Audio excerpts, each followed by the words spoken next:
Making your world makes. Presenting the new Jeep.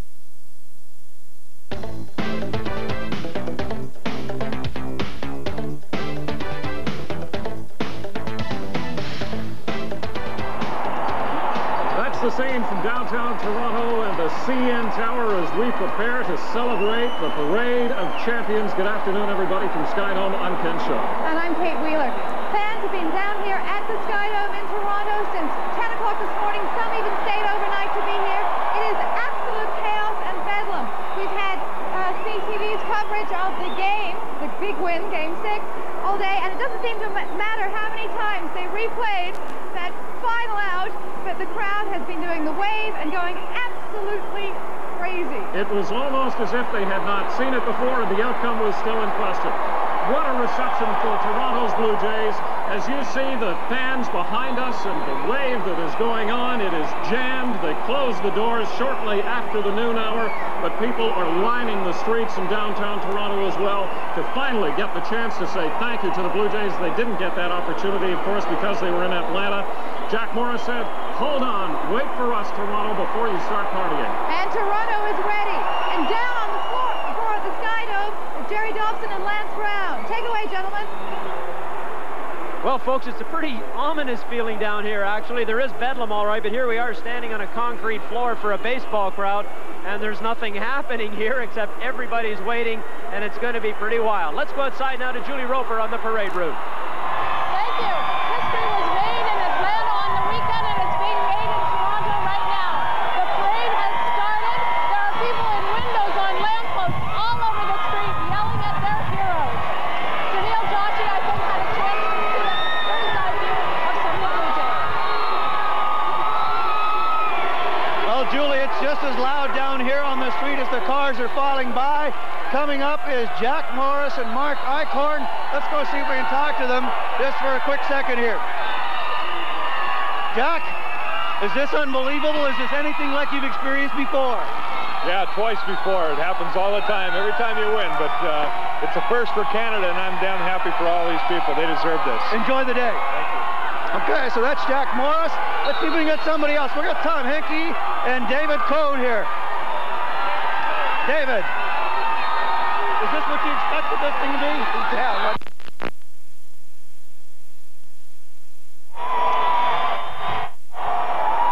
The crowds are ecstatic. Those heroes will be lucky if they stay in those automobiles from here to the Dome. Somebody else is waiting by to see what's happening elsewhere.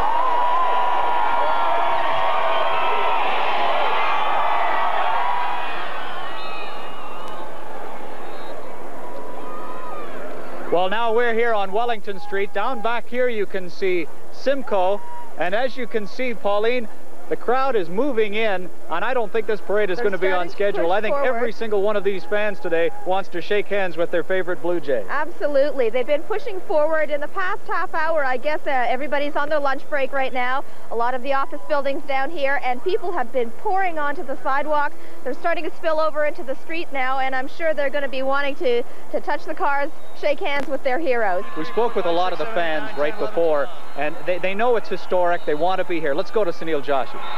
Thank you once again, and we are in front of the Royal York. Absolute bedlam waiting for these cars as they come by.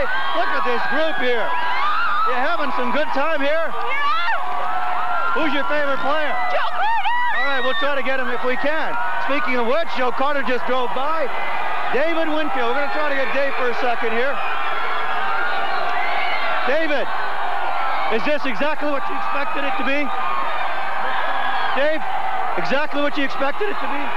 You could never imagine this. Okay, right there. Enjoy the parade. Let's try it for someone else if we can get him here. Candy Maldonado. Candy! Candy! This is probably the greatest thing that's ever happened to you. I tell you what, this is the greatest moment. It's better than the shovel. We're doing it here. Okay, good luck. Enjoy the parade. Try for someone else. Cito Gaston, the manager of the Blue Jays. Coming in along with Gene Tennis.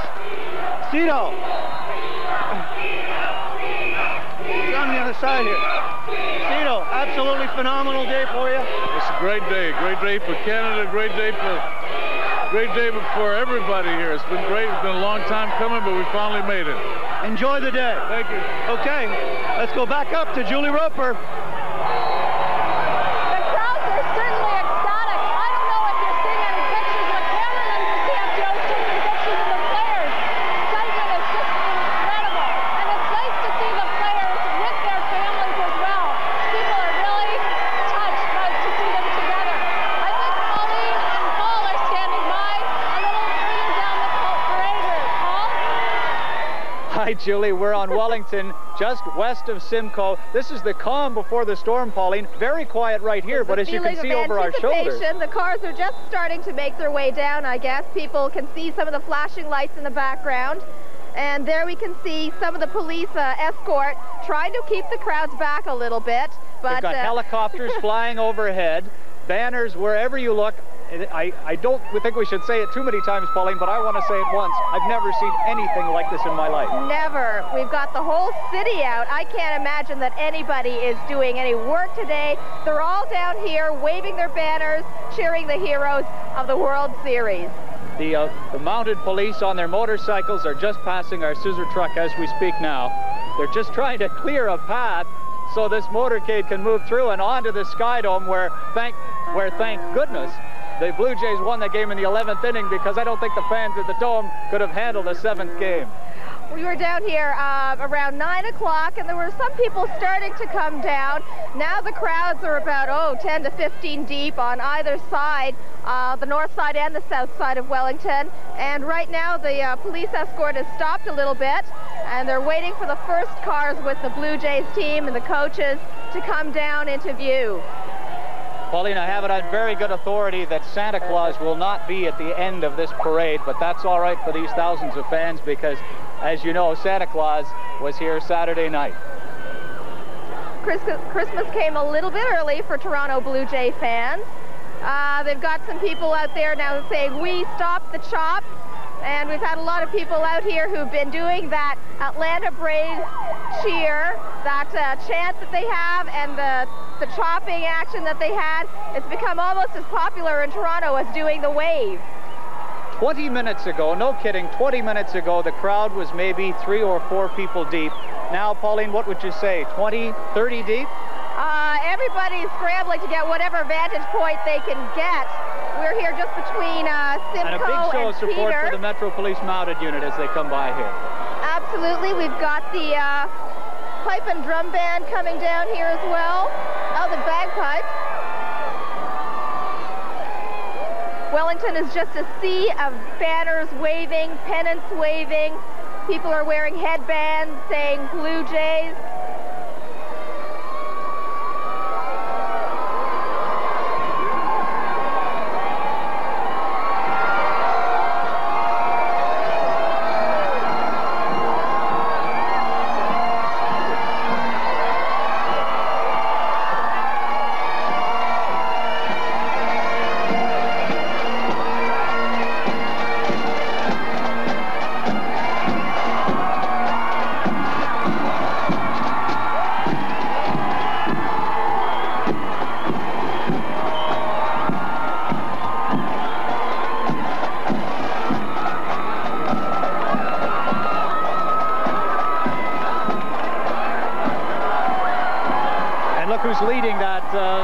Leading the parade, Pauline, a favorite of all the Blue Jay fans for the past 16 years. It's our buddy, VJ Birdie.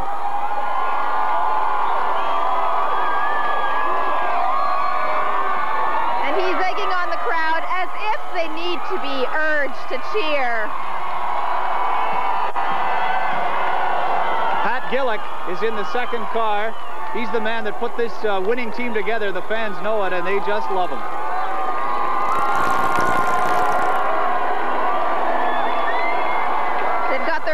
In the cars there with them. It's a bit overwhelming, but they're all enjoying it. The crowd here is quite relaxed. They're just having a good time. It's a bit nippy, kind of reminiscent of that first Blue Jays game with the snow, but the weather's holding out. It's not raining. We did have a few showers early this morning, but everything is looking great for this parade. A roar of approval for Galen Cisco and John Sullivan. pitching crew. This is just amazing. It sounds, for us here on this scissor truck, it sounds like we're in the dome. There's Todd Stottlemyre, Pat Borders, the MVP of the series. Oh, they love him. As the crowd gets a glimpse of a different player, you hear a roar, just a roar. It's amazing.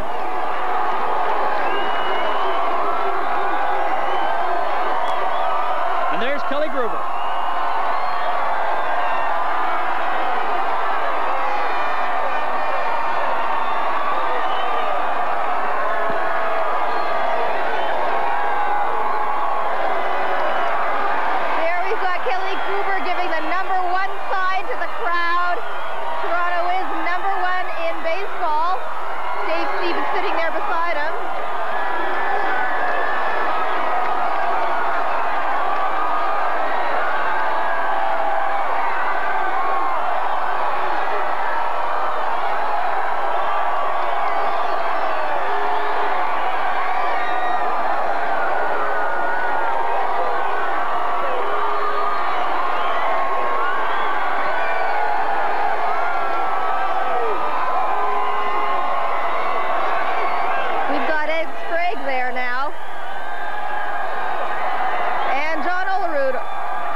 Griffin with him there. And Robbie Alomar now on your screen. With 2 Canadian flags. Pauline, the police are on either side of these cars trying to keep the exuberant fans from reaching out and touching these players, and it's almost an impossible task. There we've got the chop again.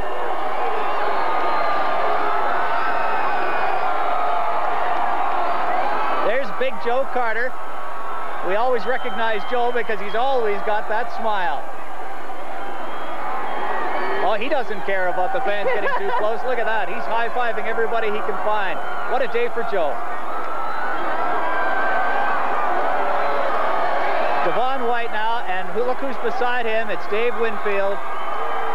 He's the guy that will go down for a whole generation of sports fans, just like Paul Henderson from 1972. He's the man that got the team the World Series victory.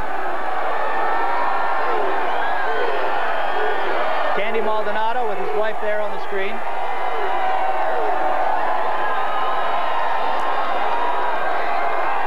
Next we have a man that a lot of the team members are saying thank you to, our coach, CFTO Gaston.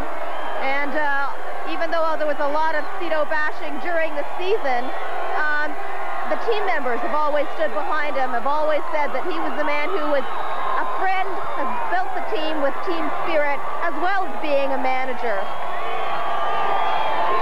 Yeah, even the CFTO bashers, Pauline, today they're saying that CFTO is the man that brought this team all the way. And actually the crowd now, if you can hear them, they're yelling CFTO, CFTO. And as the parade passes by us, the crowd is getting right in behind. Look at that, just a sea of people. We're going to move further down the parade route now to Bev Thompson and Bill Hutchison, where they'll pick up all the action. Are you there, guys? Yeah, we're here, Paul. Thanks very much. We can see all the police motorcycles coming around the corner. The crowd's been waiting patiently. It's just an unbelievable crowd. The same story all the way along the route. We now see some police, amount of police officers. People are beginning to cheer. They're just waiting to see that first car. As we get towards the dome, you'll see in just a little while the crowd just gets thicker and thicker and thicker. It's going to be amazing to see how they actually get through this crowd. Yes. Beverly, I'm down here at street level with all the fans amongst the motorcycle police officers. Got a lot of homemade signs down here. We've got one sign back there that says, "Can't beat the feeling, 1992 World Champions." A lot of homemade signs, a lot of enthusiastic fans here. We even had Santa Claus just a couple of minutes ago. He went by here. I guess Santa is a Blue Jays fan. Got a couple of fans here. Let's just turn you around here. We got a camera over here. You're on CFTO right now. Did you take some time off work today? Yes, I did. Did you tell your boss where you're going? Oh, they know exactly where I am. And you've been a Blue Jays fan for years? Oh, yes. great. Congratulations. We're just getting the pipe band coming around the corner now. Bev, you've got a better vantage point from up there. Tell us what you can see. It's quite a striking sight as they're coming around the corner. You're seeing a little bit, you're seeing more, and everybody's trying to crowd in on the street to get a better view. It's just going to be a few moments here before we get to the actual players.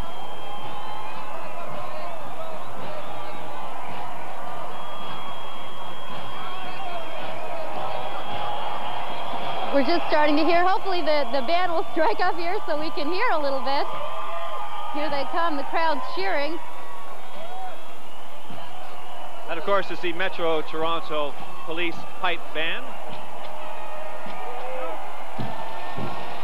And here they go.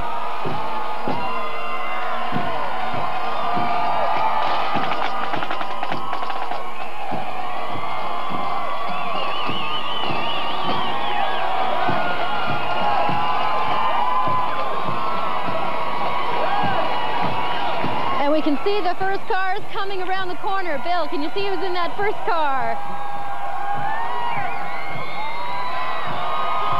And we've got BJ Birdie leading the cheers down here. People are just going crazy.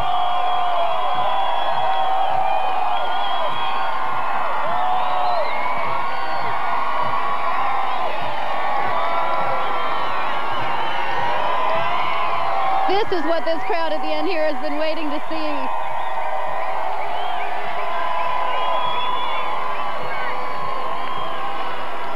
You can see along with the cars as they keep coming, the crowd is getting thicker and thicker along towards the dome.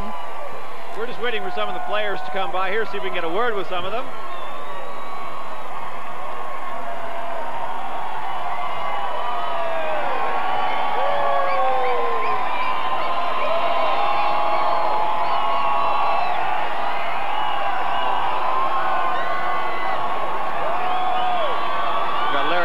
Coming by our spot right now.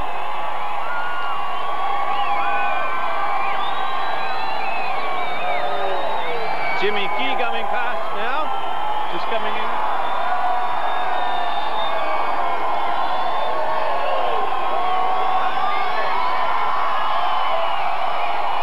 Bigger cheers as Jack Morris rolls by.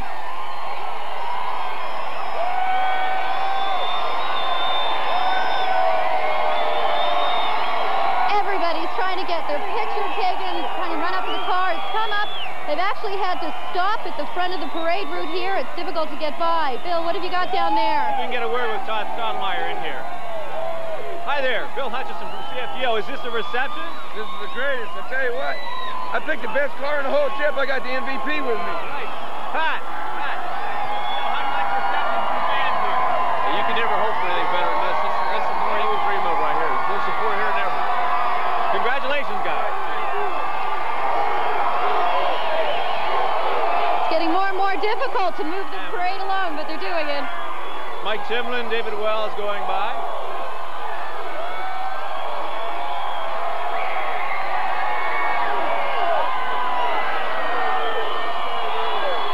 See Kelly Gruber and his wife. Kelly, Bill Hutchison from CFTO. How do you like the reception from the fans? Oh, this is unbelievable. This is so good. I'd never imagined anything like this, other than maybe being a veteran coming back from a war. Unbelievable.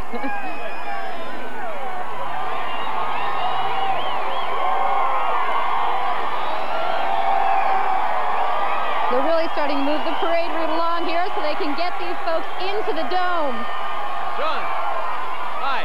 Bill Hutchison from CFTO. We'll just talk as you go along. How do you like the reception here? It's unbelievable. Unbelievable.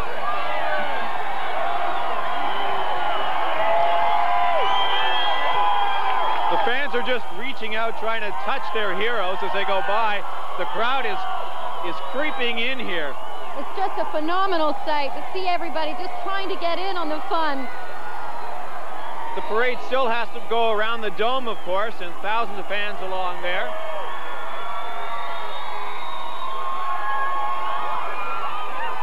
Everybody coming, following up the rear of the parade.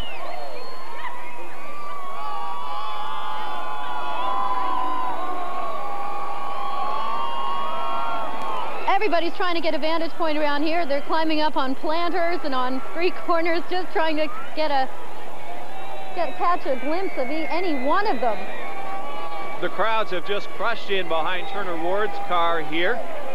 It looks like they're all just going to follow the parade all the way down. It's hard to see how this parade is even going to keep moving as you get a shot now toward the dome behind me. It's just, you can see that the parade is going through there, but it's not having a very easy time of it. The crowd is so thick down there, and everybody's trying to move in behind. It's just an amazing sight.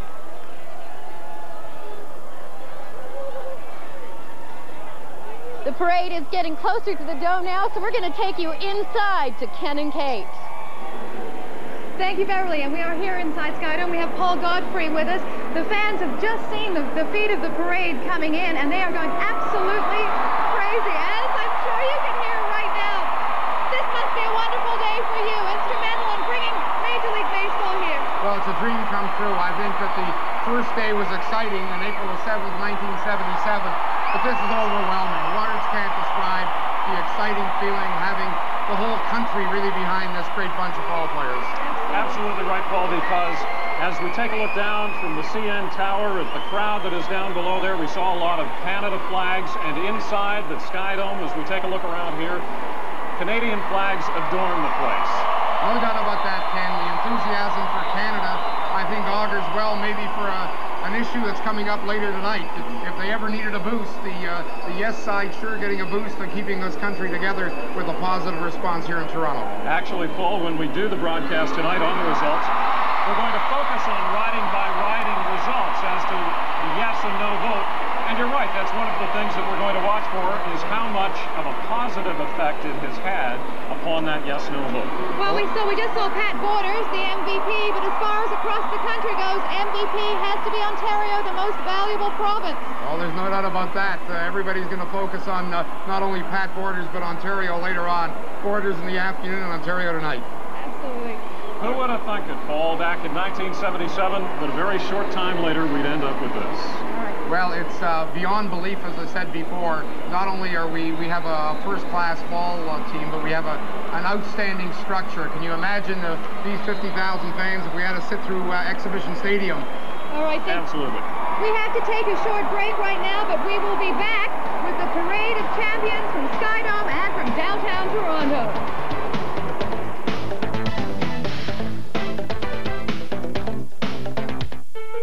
Timothy Eaton would be amazed at the selection of skincare and makeup by Estee Lauder. Right now, with any $18 Estee Lauder purchase, you'll receive this 8-piece bonus at no extra charge. Eaton's. Good satisfactory or money refunded. How's she doing? Sleeping, I think. First you got sick, then your brother. What a week. What can you do? Plenty of rest, liquids, children's Tylenol to bring down the fever. Whoever invented children's Tylenol must have been a parent. Children's Tylenol. It's fast, and I can trust it. And when I give it to the kids, we both feel better. Timothy Eaton would be amazed at what a mouse can do today, especially if it's attached to the new PS1 IBM computer. Easy to use for home and office, Eaton value priced at $1,699. So why wait when you can get Eaton value every day?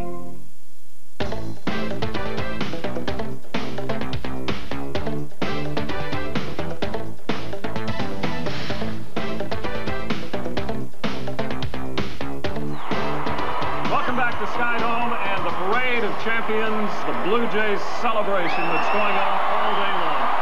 They've just opened the gates down here. We think the cars may be shortly heading in.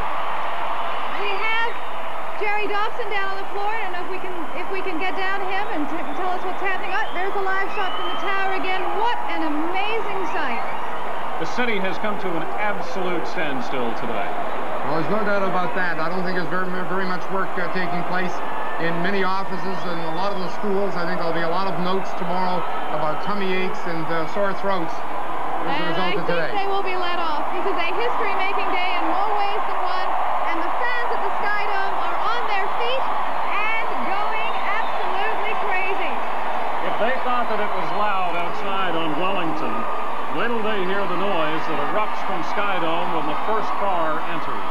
That's a good thing the roof is solid. I think they would blow the roof right off its footing if they There's could. no doubt about that. These fans are just waiting for that magic moment as the players come in here so they can salute them in the way that they want to give them a cheer for not only 162 regular scheduled games, but 12 playoff games where they won 8 out of the 12. Now, the man in the black hat, Jack Morris, said, yes, he'd seen this happen twice before, but CFTO said, and some of the others said, it's never happened like this before. Well, there's no doubt about that. I think Jack Morris watched it in Minnesota. He watched it again in Detroit prior to that.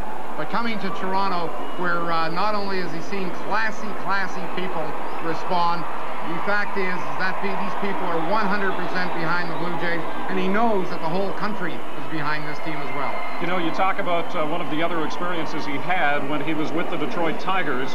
This is just to congratulate the Blue Jays fans on what a great job they do. They lost something like 52 police cars in Detroit the night that the Tigers last won.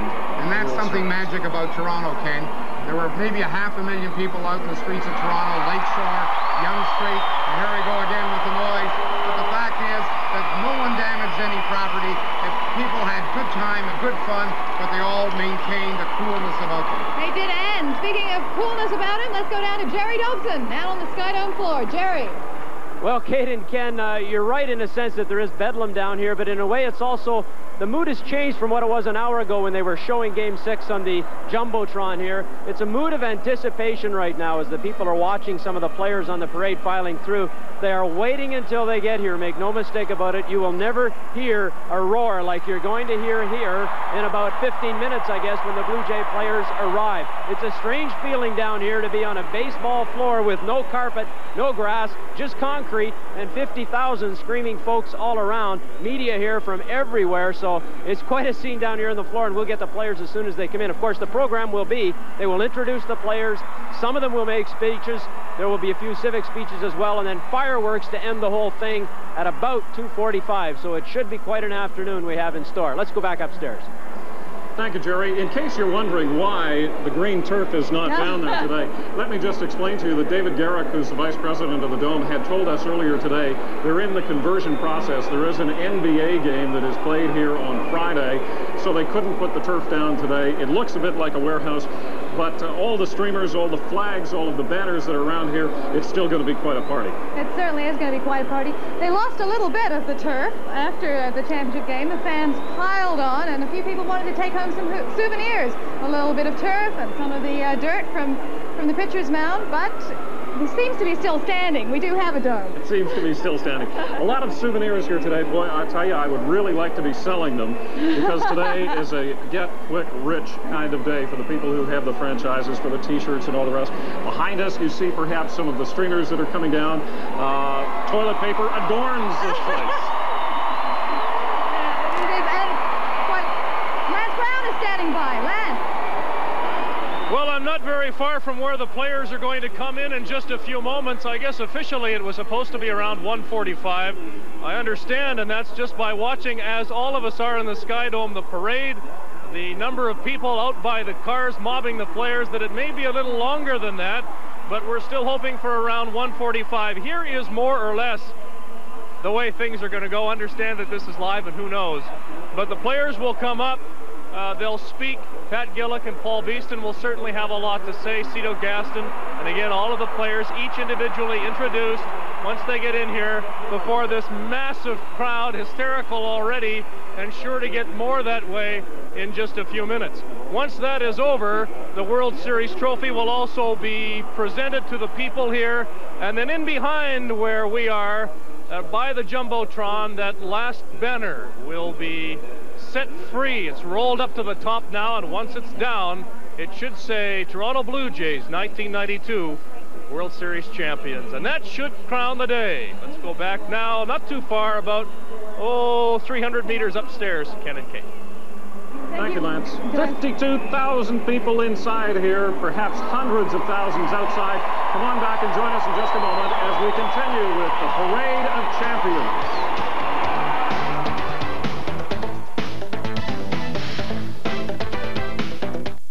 Sears Portrait Studio's best offer ever will have the angels smiling this Christmas.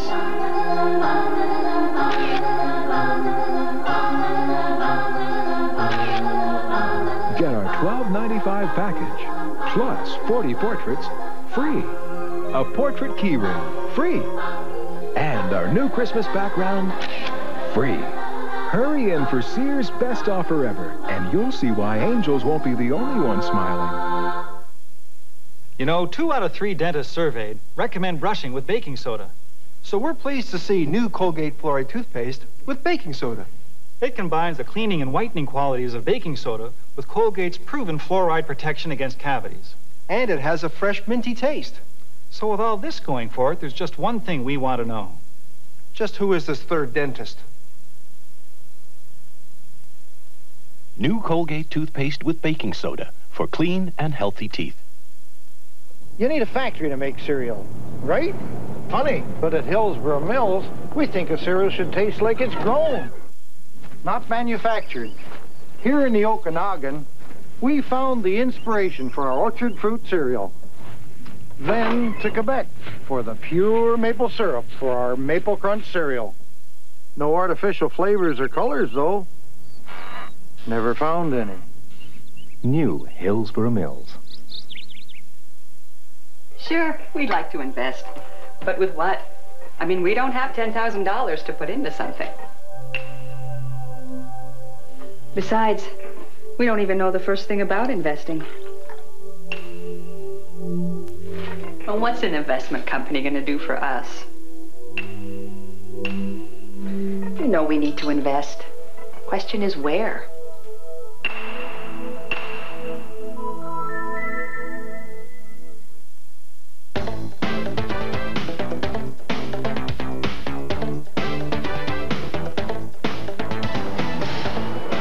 Welcome back to our coverage of the Parade of Champions. Hey, Ken, where were you? April 7th, 1977. Let me see, was that a significant date? I think so. I think a team played somewhere around here. I know exactly what I was doing. I was working morning radio in Toronto, and I rushed home to turn on Channel 9 to watch the very first Blue Jays game. There you see what we have led to now, a short, 15 years later. 16 seasons later, 15 years, 16 seasons. And it's all been worthwhile waiting And there it is. The World Series trophy. Now, Leon Corby is going to take us back to 1977 and some of the glory days that have happened over those 15 years, 16 seasons, and we're going to come back here if the Jays should enter the Dome, so you will not miss a thing. The World Championship banner will fly north of the border. It caps a remarkable rise for a team that was born just 16 years ago. They were almost the Toronto Giants. The San Francisco team was headed here until the deal fell apart.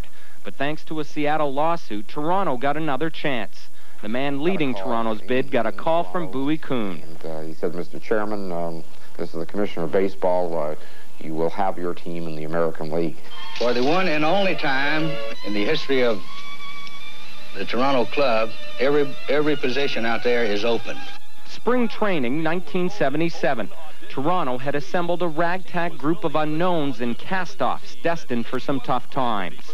Then the Jays' first home opener, April 7th, 1977. I was praying it wouldn't snow, and I remember how cold it was.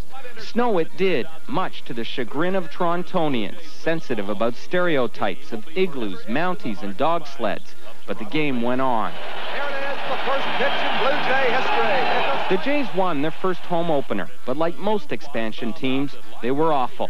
The first 5 years, they lost almost 500 games. Sports radio host Bob McCowan has covered the Jays during most of their history. This was a bunch of guys who went out and had fun and realized that winning wasn't the priority.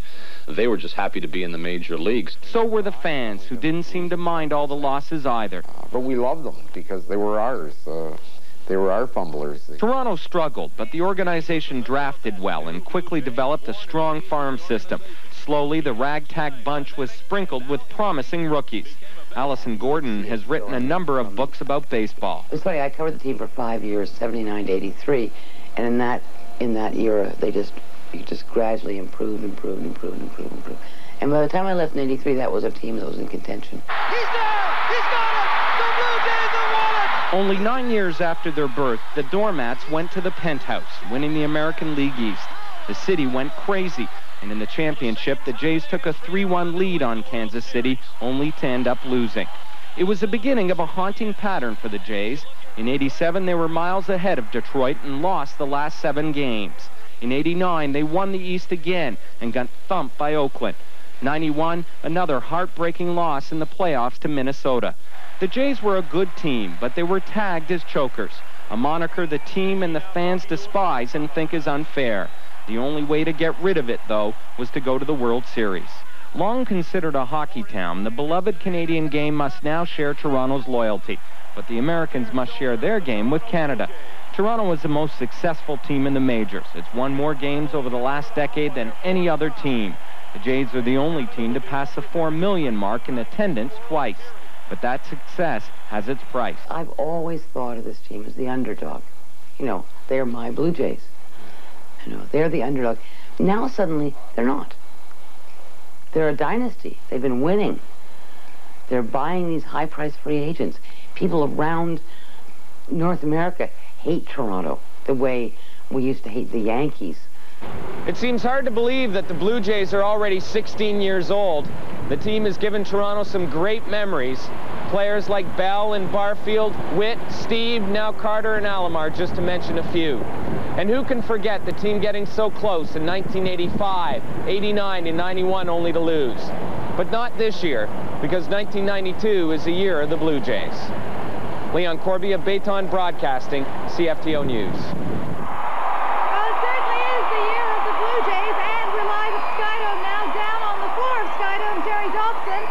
To talk to the Premier of Ontario. Gentlemen? Okay, thank you, Kate. Well, joining me is indeed the Premier of Ontario, Bob Ray. And Mr. Premier, what do you think of all this? Fabulous. I mean, when Italy won the World Cup, you remember we had that wonderful day on St. Clair Avenue. We had about 500,000 people out for an afternoon. This is unbelievable. I mean, this is just a phenomenal outpouring. And, I mean, short of the end of World War II, I can't imagine a demonstration similar. Peaceful, good-humored, good fun. But really amazing outpouring of affection and feeling for, I think it's for the team, it's also for the city and for the country now. I think people needed something to feel good about, and I think that, thank goodness, the Blue Jays gave it to us. I was going to say, national unity must be a thing on your plate these days. Obviously it is. What do you think this means in terms of national unity? Well, it's been interesting. I've found in traveling around the country, and even though there's people joke about anti-Toronto feeling and so on, there's a lot of affection for the Blue Jays, and it's a team that really transcends Toronto. It's almost like they're the Canada Blue Jays, and I think that's a wonderful feeling. I found that everywhere. So I'm sure that there were an incredible number of people watching on Saturday night. Now, I suppose that you are a baseball fan, obviously, and they've got some free agents here. If you had the purse strings for the baseball team, would you open them up? Yeah, I would. I mean, I think that you can't underestimate the psychological impact of a guy like Winfield on the team and on the town. And I think he really has fallen in love with Canada and with Toronto. I think we'd be nuts to lose him. And I think you know, they've got to make a judgment about how much they can afford and so on. But I really do think that we got to find that balance between the free agent players and the ones coming up through the system. That's been the secret of the success so far. Okay, what about the Blue Jays in '93 then? Oh, I think it looked very good.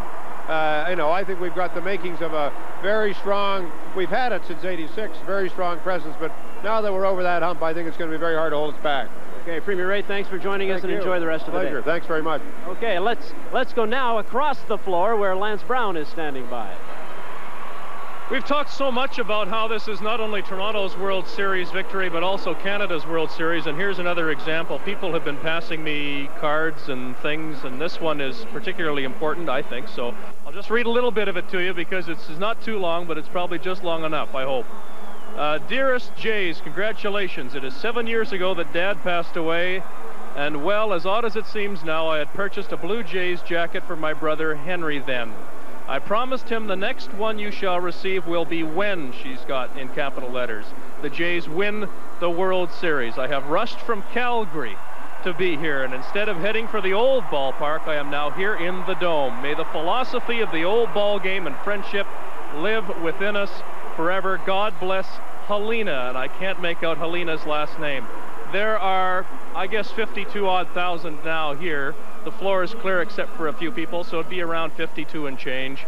And many of them are from outside of Toronto. Proof again, I suppose, that this really did, in one respect at least, United Nation with another very big event to come tonight. We'll see if that unites or whatever, but that's politics. This is baseball, and we're all looking forward to the big moment when the Blue Jays arrive here inside the Dome. They are not yet here, but everything is being set up in behind me. Of course, I think you can see probably part of the stage, but also Mayor June Rollins just went up a moment ago.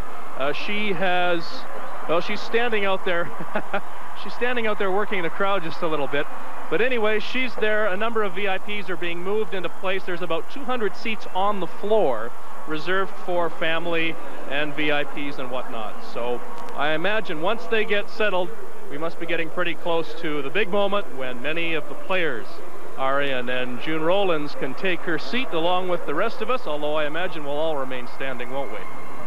And congratulate the 1992 World Series champion, Toronto Blue Jays. So we're not too far away now, only moments. 1:40 I have here on the big Sky Dome clock. So I would imagine then that we're looking at around 5, 6, 7 minutes, depending on traffic, and I guess you know how bad that is. Let's go quickly to Ken and Kate.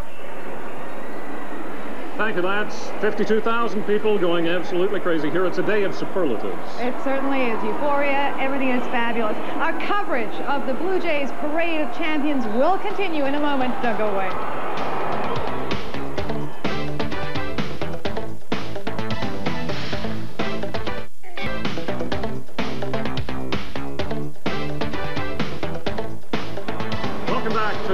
The Jays celebration, the Parade of Champions inside the Sky Dome. It sure is. Isn't it a party? Isn't it a time? In case you're wondering about the cheers and the booing that goes on from time to time, behind us on the Jumbotron, they have been showing some Jays highlights. They have been showing all kinds. It looks like they're coming in. We can see headlights now coming through, and they have arrived. The fans are on their feet. Well, hold on to your eardrums, Kate. If that's the Jays, we know what's going to happen.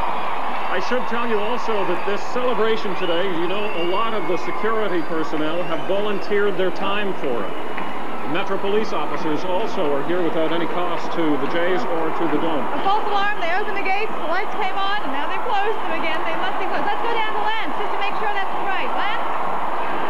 I'm here with Mayor June Rollins. Mayor, I suppose congratulations are in order. Do you want to accept them, or do you want to wait until the rest of the gang gets here? No, I'm not accepting them. This is the team's day. It's CFTO's day, and that incredible and Super Bowl baseball team that we have. You know, I think for most people in this city, they've suddenly realizing what we have here, which is just incredible. Listen to the crowd. Just wonderful. Where were you? But you know, I do think we should give ourselves a pat in the back, though. This, what, 500,000 people out on the streets on Saturday night, and everybody enjoying themselves, having a marvelous time. And just orderliness. Wonderful, wonderful. Well, and that leads me into this question. A lot of people feel that the city of Toronto, I'm sure, and the nation as a whole needed something to feel good about. Oh, absolutely. They've given us back our heart, really. They have. And suddenly, you know, after the city has been feeling down, and I think the country, too. This helps to bring the country together. It's what we needed at this moment. Okay, what kind of special things is the city going to do to the Blue Jays beyond this reception today? Anything in particular? Oh, we'll be talking about it. One of the difficulties is the team disperses immediately, you know. So we have a presentation here today, and we made a presentation in the reception this morning. We gave them each a watch, a City of Toronto watch, and we have a painting here for their walls. And we'll talk about what we do. But having discussed it with management, they say that they all go home right away. They disperse. Now, I understand that you had something like 40 free trips to Las Vegas for the Blue Jays players. If you're not going to be giving those away, how about the media? Sounds like a great idea. I guess I'd have to take you. Yeah, okay. Thank you very much. You're welcome. Mayor June Rollins of Toronto. Okay, where are we? 1:45. Again, the excitement continues to build. It can't be too long because the wall of police is forming around the stage. Kate and Ken. Lance, June Rollins is one of 3 politicians who's going to be speaking today, along with the Premier and the Mayor. We have Metro Chairman Alan Fox. Pretty gutsy thing for politicians to come into a crowd this large. And I must tell you as well, there was somebody who was in the VIP area who I saw stop just a moment ago who had a Stop NBA sign. They said, no, this day belongs to the Blue Jays and not to politics.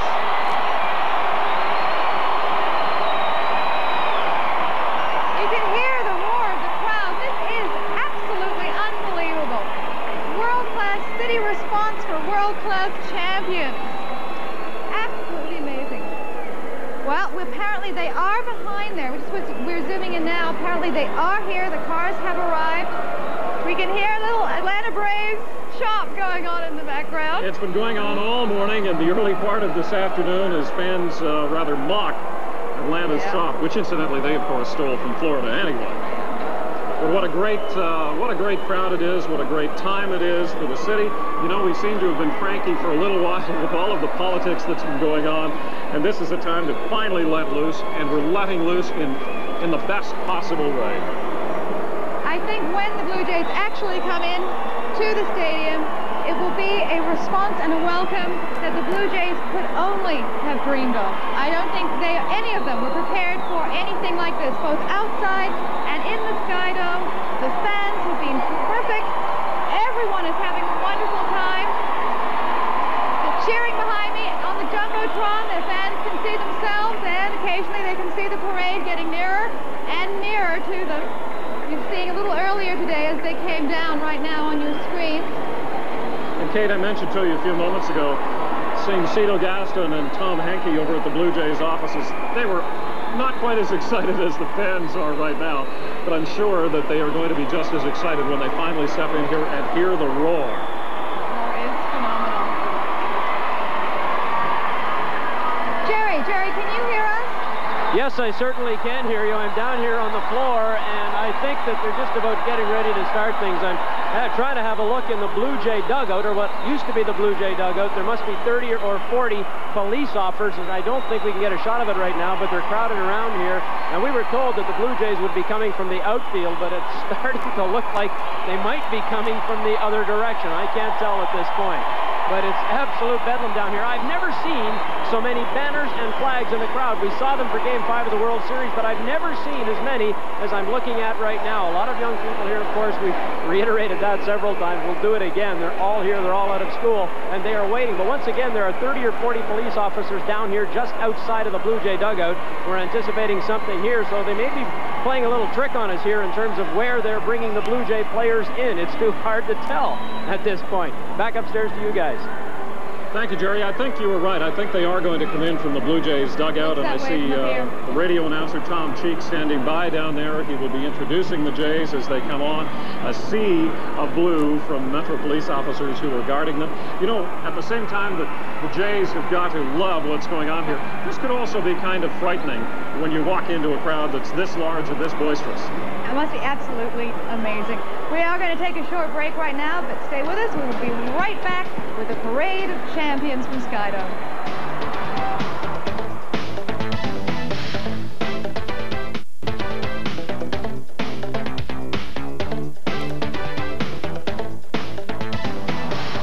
Welcome back to the Parade of Champions from Sky Dome, where 52,000 plus fans are waiting for their heroes to arrive. Very noisily waiting for their heroes. I understand that the Jays are now in Sky Dome, so they're just assembling to get ready to come out here onto the field. And the fans are eager, not impatient, a little eager. The noise is just incredible down here. What a welcome for the homecoming heroes. Absolutely fantastic. So many people came to welcome the team that they've had in Toronto for 16 seasons now, and 16, obviously the lucky number. This is the year. Well, you know, Kate, when you think back that Seattle also came in at the same time as the other expansion team, and they haven't performed nearly as well as the Toronto Blue Jays have. It's been an incredible story all along, and these fans have just been waiting so anxiously when we came so close, starting back in 1985. A heartbreaker then, and a heart thumper, an emotional roller coaster for this World Series. Frankly, I'm glad that it didn't go to Game 7. I don't think I could have taken it. I know, I don't think any of us could have taken it. And another roar from the crowd right now. They are on their feet. You can see Jerry Dobson is down on the floor. Jerry? Joining me down here on the floor right now, Jay Greenberger, a baseball writer, sports writer for the Toronto Sun, a transplanted American, if you will. Jay, put an American perspective on what you're seeing right now. Well, it's hard for me to I'll be honest with you, it's hard for me to comprehend. I certainly understand this is a great moment for Toronto. It's been hard for me coming in from the outside to see it as a great Canadian thing because just there's so many American and, of course, Dominican players playing for the team. There's not a Canadian on the team. But my friends tell me that eventually I will understand, so I'll just have to accept that. All right, I'm sure you've seen many of these things before in the United States. How do you compare what you're looking at now? Oh, it's comparable. I worked in Philadelphia for a lot of years, but I got there just after the Stanley Cup triumphs of the Flyers, and I think it was very, very comparable to that. Philadelphia had been down a long time. They hadn't won a major championship in a long, long time, and the rest of the teams are absolutely terrible when the Flyers won. So the emotion that's gone into this, I think, is pretty similar. All right, thanks for joining us, Jay Greenberg, and have fun for the rest of the day. You're very welcome. Okay, let's go across the floor now where Lance Brown is standing by. Well, one of the two great architects of this awfully great baseball team is Paul Beast, and Paul joins us now. Paul, first of all, congratulations. How has the last couple of days been for you? They've been very hectic, but I'll tell you what, I could repeat it on an annual basis for 2 or 3 days, Lance. It's not something that we don't enjoy doing. Have you had a chance, and we now see the motorcycles entering the stadium, so the players are going to be along shortly. We'll show you that while we talk if we can. So, Paul, have you had a chance to reflect on some of this magnificence that you see now and some of the magnificence that you've built since 1977? Well, I had a chance to reflect upon it. I mean, you look at these fans and you see the people out on the streets. I mean, I'll tell you, they deserve what they get. I mean, and they're the ones to be congratulated. Dave Winfield might have said it right. You're our extra person. If they were our extra person, when we got into the days when it counted, they were there. So, I mean, you couldn't be happier for them. I think all of us at one time or another in our careers imagine the best. Is this the best, and is this all you imagined, or is it more than that? I think it's more than that. I think, but like all of us, we'll have to reflect on it in the days ahead. I mean, right now, right since it ended on Saturday evening, to the flight back yesterday, to this today, I mean, I think it's beyond anybody's comprehension. We certainly didn't think of it like this. I don't know what we thought of, but I don't think we thought this. Well, it's been the most wonderful year of your life, I'm sure. Next to perhaps getting married. Thank you for saying that, Lance. That's good. I thought I'd cover it off for you, Paul. Congratulations, and have a great rest of the year, and here's to 93. Thanks very much. It's not only about 4 months to spring training. And let's just enjoy the moment here as the pipe band leads in the 1992 World Series champion Toronto Blue Jays.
together this team with his wheeling and dealing, the man who for years was referred to as Stan Pat Gillick, but who put together the deal with Dave Winfield, who put together the deal with Jack Morris last December that led us to this day.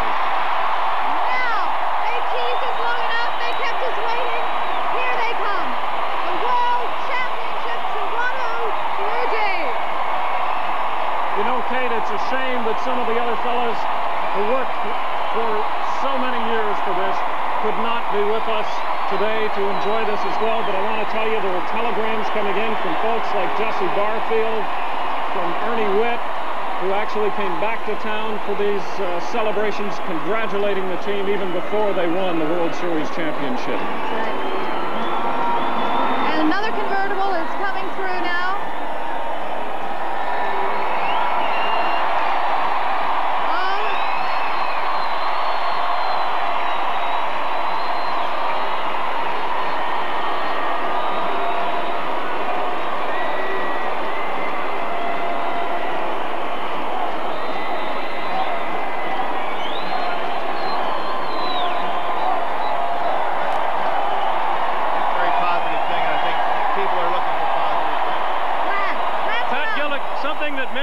Said years ago was that it would take, and I'm not sure they put a figure on it, but it would take a long, long time for this team to do as well as it has done. Did you set out a goal years ago? You wanted to be at this point, at this moment? No, not really. I think that our goal was that 10 years after we went into existence that we wanted to be competitive. We met that goal, and then from then on, I think you got to get a lot of breaks. And along the road, we've got a few breaks and we've had a few bumps, but all in all, I think that it's kind of capped off here today. Some of the players are coming in, so I won't keep you very long. How much longer are you going to be with us in your present capacity? Well, can I pin you with that? Right now, it's going to be 2 years, and so at the end of '94, I'm going to pass it on to someone else, but hopefully we can make it 2 more. Yeah, 3 World Series would be nice. Congratulations. Thank you. Pat Gillick. And we'll see if we can't pin a few of the other players. It'll be a little helter-skelter here, but we'll see if we can't grab them as they hop off the cars and head in. Players have yet to arrive. Many of the player coaches and batting coaches will be along now. Galen Cisco you see getting out of the car there on the left. See if I can get Galen over here in just a moment. And here comes a second car in behind. Bob Baylor, part of that group. Baylor's been with the Blue Jays on and off for a very long time. First draft choice of the Jays, 1977. Understandably, during these parades, they all start together, and then it takes a few minutes once they arrive, because one car will go through and then hordes of people swarm the second car and so on and so forth. So I think it's going to take a while to unload everyone. We're already past 2 o'clock, 2:01 on the clock here, so I would think that the formal proceedings are going to take a while to get going. Let me see if I can walk up and grab Bob for a second. Congratulations on what for you has been a wonderful homecoming. Sure has. Timing couldn't be better. In 1977, would you have ever envisioned something like this? Not this soon, no. It came at the right time for me. First year back, great. What is it that takes a World Series champion? What do you have to do to build from scratch and then go on to do what you've done? Good timing is the most important thing. Good timing, getting the right guys at the right time, and a good chemistry. We'll continue to enjoy the celebrations. I see you're being hauled in. Congratulations.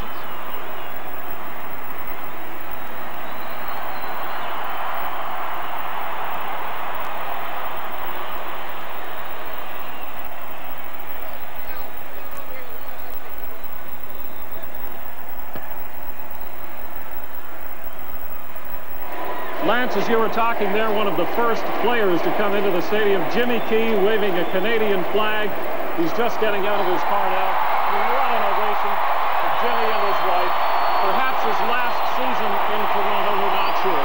They enter the stadium. Jack Morris is coming in now. Jack Morris coming in right now.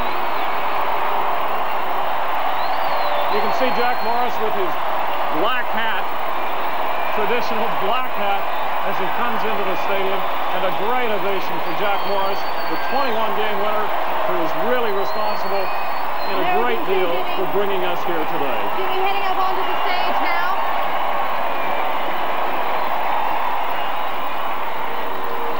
And now you can see Jack Morris still riding in the car and waving that J. Well, if Jack had seen World Series celebrations before, I'm sure he never saw a reception like this inside a stadium. Absolutely fabulous.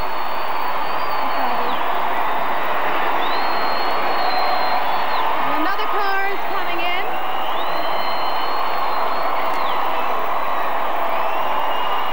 I can't see who it is. Tom Hankey.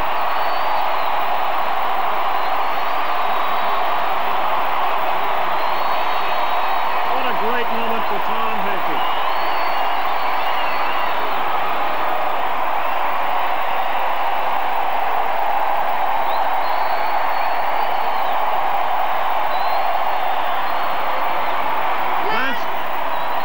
Trying to get a hold of Jimmy Key a little earlier, Lance. Did you manage to get a hold of him, or did he manage to say a couple of words to you?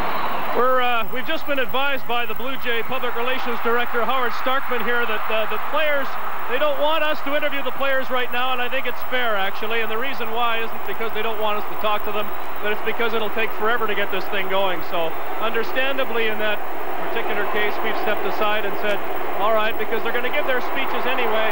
They're way behind, so they've sort of asked us in a very polite way not to bother them as they get off the cars, so we're going to stay back a little bit, but I'll see if I can't work my fingers in here somehow and get a few words from someone some way. Well, we know you'll do your best, Lance. Todd Stottlemyre was the one who stood up and waved his hat to the flag, and there is the series MVP, Pat Cooley.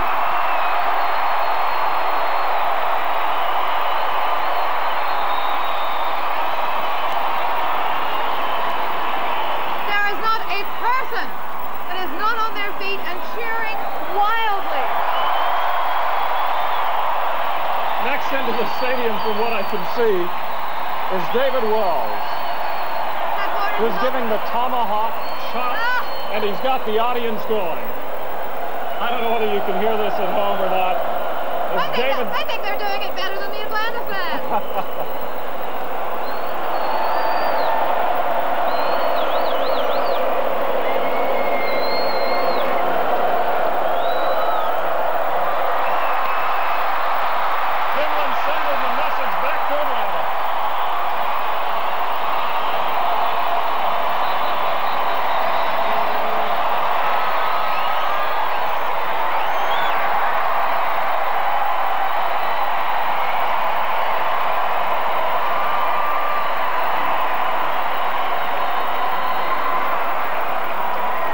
One thing you don't need to do, Kate, you don't need to wave the arm to get the audience going here today. Absolutely not.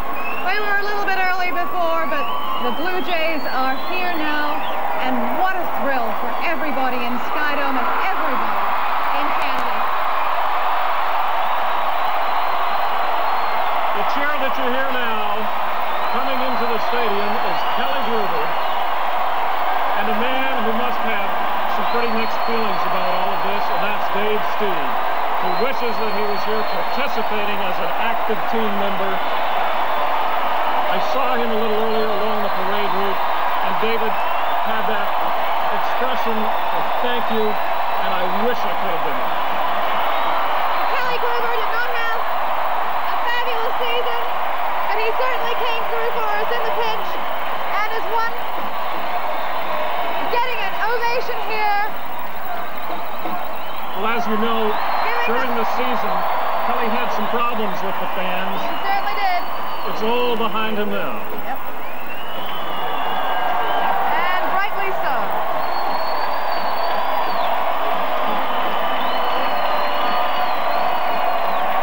And Kelly's got his little one with him. Yet somebody didn't want to miss this for the world. The whole Gruber family here for the celebration. Lynn, his wife, is with him.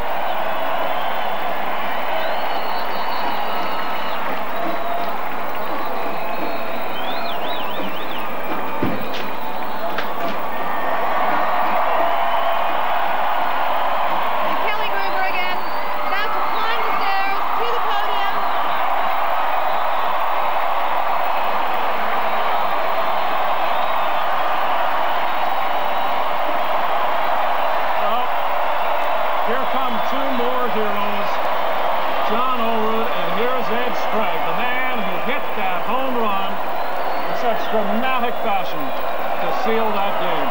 And as well giving the tomahawk chop.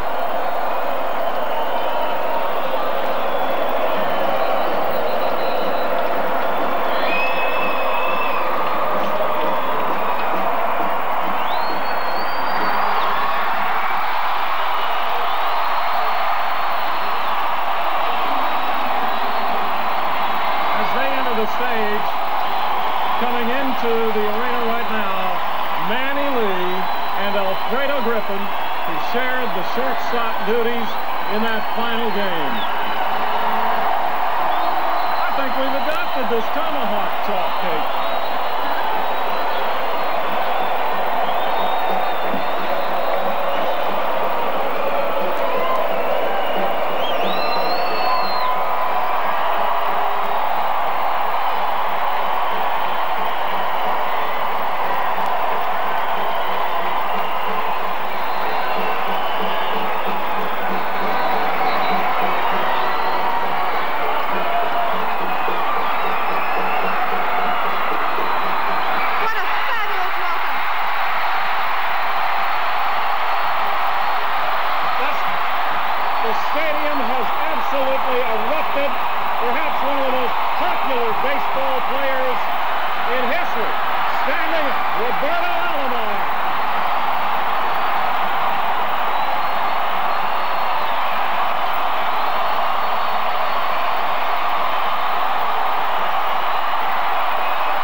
Wait for us to get back there before you party. Jack's here and we're partying.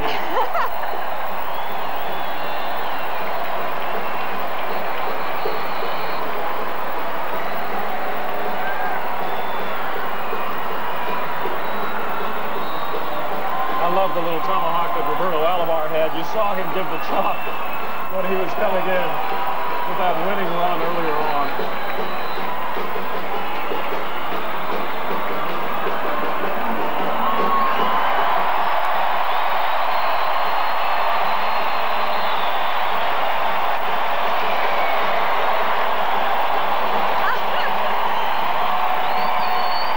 Turner Ward, who you see now on your screen. And every fan in here knows every name of every player.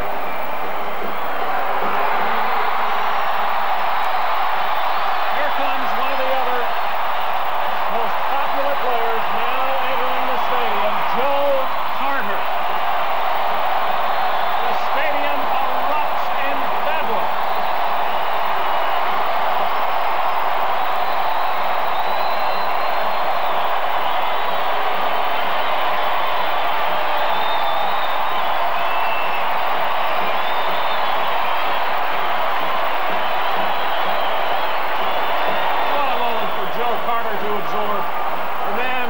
The ball making that last out on the toss to first base and did the leapfrog right across the diamond.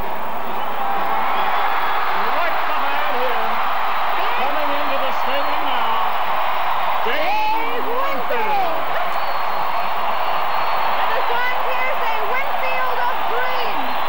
And the Skydome, certainly a field of dreams come true today.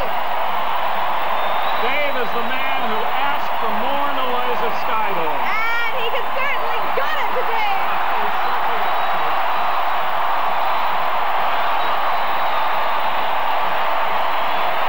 And he is actually responsible for turning the fans around.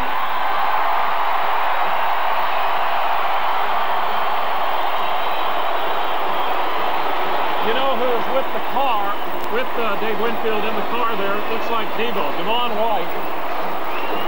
He had such a great catch in Game 6 and who's been so popular with the fans right from the start of last season when he joined us.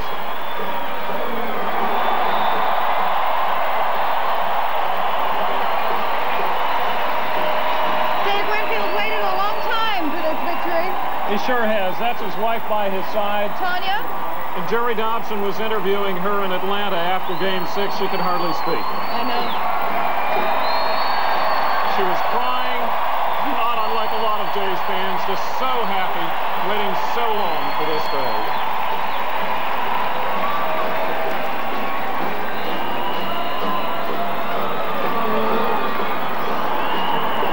Dave and Cito used to play together on the San Diego Padres, so quite a day for both of them and a lot of history for both of them as teammates. And now this, just fabulous for them both. Just a tremendous ovation as the big man comes up on stage. And here's one of the other heroes that you can see on your screen right now, Candy Maldonado. The Candyman. What a great series we have. Ken, you think you could call this Candymodium? I think you could too.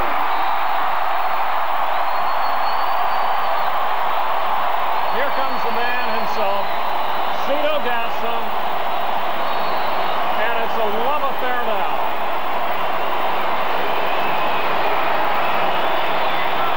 They're erupting, if you can believe it, they're erupting into a chant of Cito, Cito throughout the pandemonium that we hear here in the Skydome.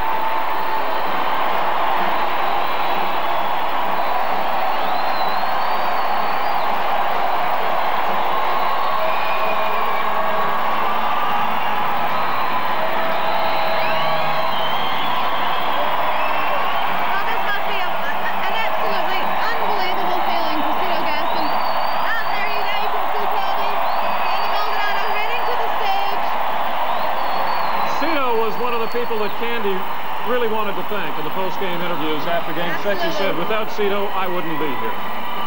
And he leaves the players alone. He's made all the right decisions. And it seems to be that all has been forgiven.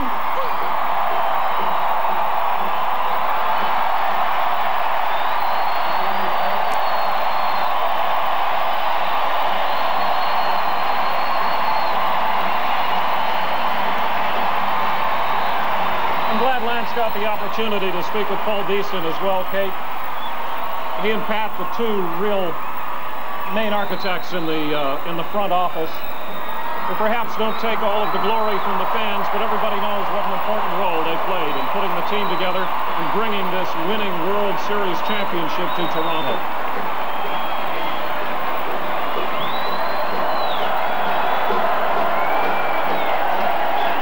All the players are now in the Skydome.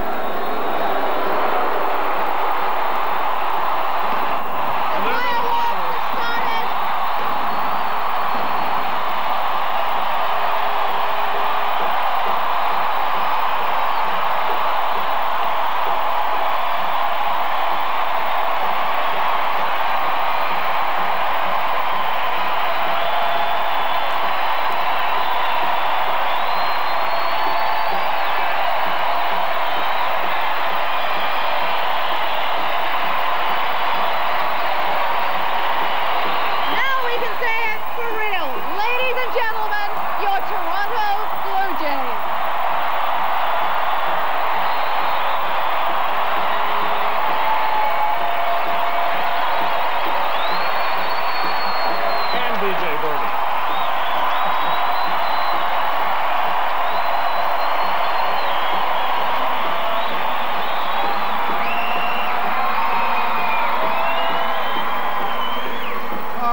Cheek and Jerry Howard. Thank you, Murray. Thank you, Murray, very much. Ladies and gentlemen, if we would ask, and I know that this is tough for you at this precise moment, but to maybe just stand in place, relax, sit down, whatever. We've got a few people up here with a few speaking parts today, and then we're going to get the ball players to come up and say a few words to you. And as you do that,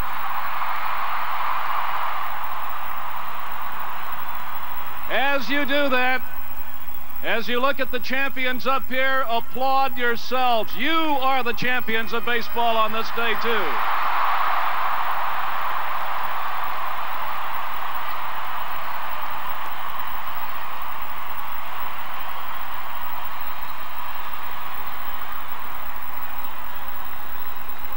As I said, we have some special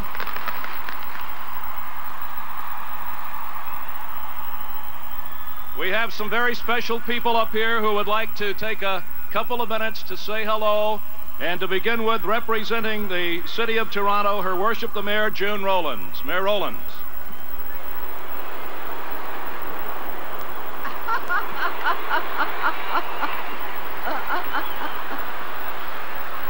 Premier, Metropolitan Chairman, managers, owners, trainers, all the people connected with the Blue Jays, Blue Jay fans, but most particularly those whom we're honoring today, those insuperable, incomparable Blue Jays.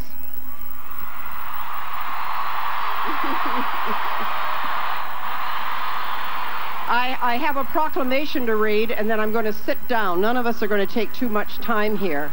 But I just want to say, that'll get a cheer. I just want to say to the team that they've given Toronto back its heart. That's what they've done. Yeah.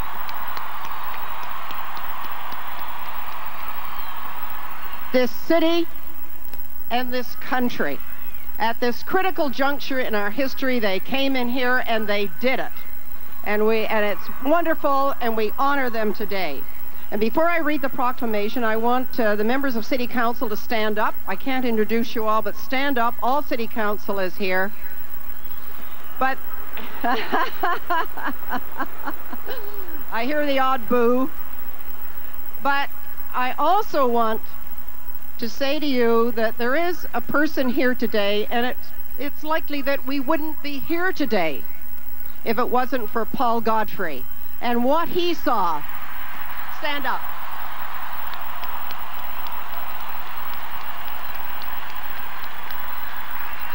It's Paul that turned us all into baseball fans. It was Paul that over the years, and I was on council when he was trying to do it, to get people to respond. We want a team. We're going to have a stadium. We're going to have a great stadium. And we did it, and he did it, and it's his day too. So now I want to read a...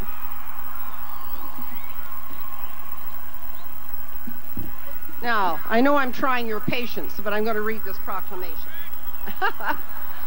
Toronto Blue Jays Day, October 26, 1992.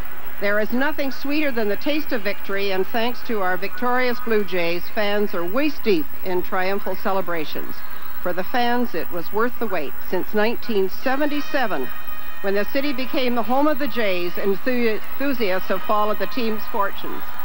Many ardent supporters have traveled to watch the team.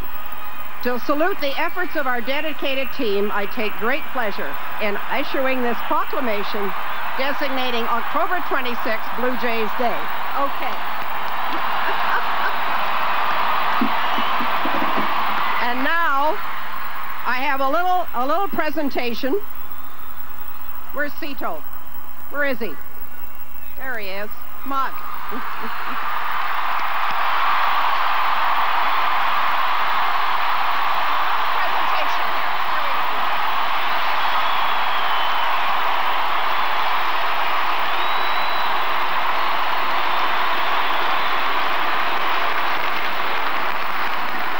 Thank you. Okay.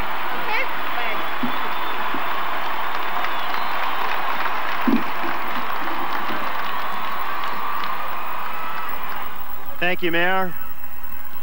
Let me first of all say how happy I am to be here at the Winfield of Dreams.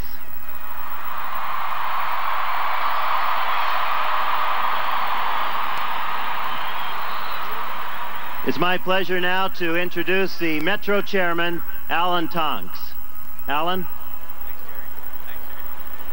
Thank you very much, Jerry.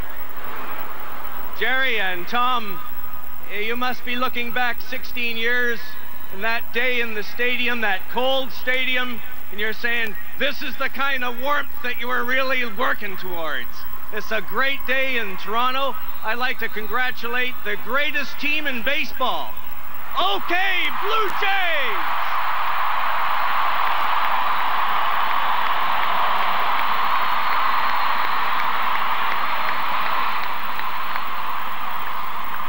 ladies and gentlemen and boys and girls, there's a generation of us in this stadium that were raised with the names like Willie Mays, Jackie Robinson, Mickey Mantle, Yogi Berra. But there's names for a whole generation, all generations in this stadium. That's the Blue Jays. Joe Kenyon, Tony Mandarano.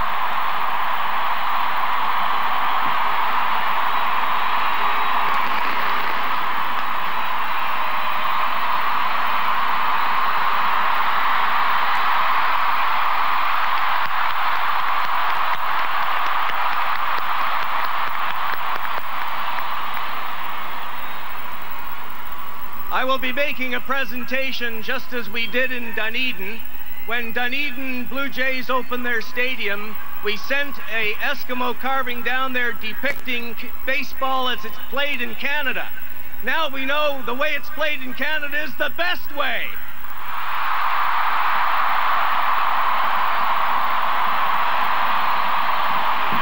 All right.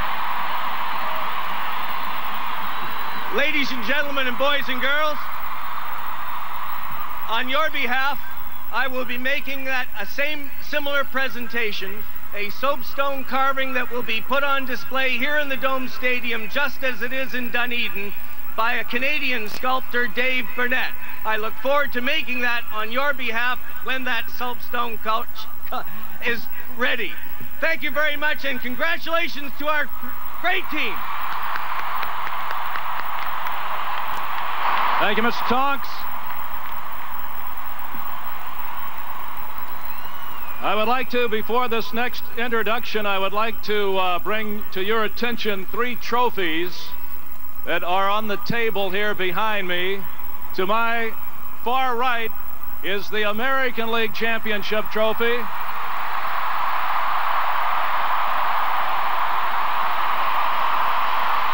Closest to me is the Pat Borders MVP Trophy.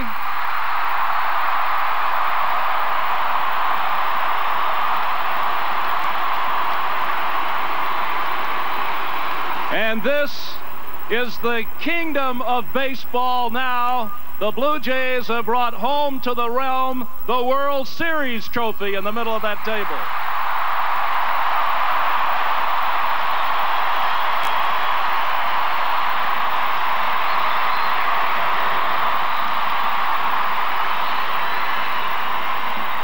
This next gentleman told me a moment ago, he says, I'm going to beat Eckersley on the boo scale here this afternoon. I said, no, not today.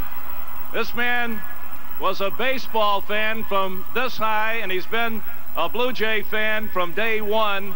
Ladies and gentlemen, the premier, Mr. Bob Ray.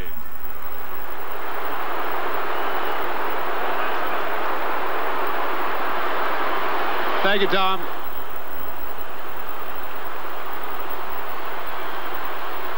Thank you. All right. I just want to congratulate the team sincerely for a great victory, for making us all proud to be Canadians.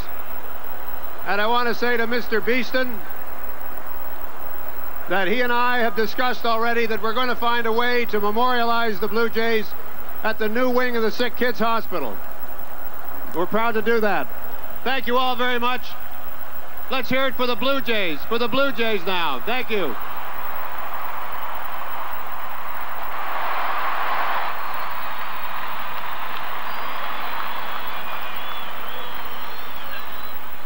Well, just like a first World Series here in Toronto and across Canada, every organization has to start with a first. And now I'd like to introduce to you the first ever employee of the Blue Jays, who now is the president and chief executive officer, a great friend who made this happen, Paul Beeston, ladies and gentlemen.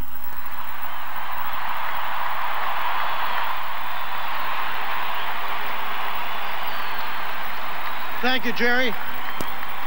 I have the honor today to thank a lot of people, and I think I have 6 thank yous.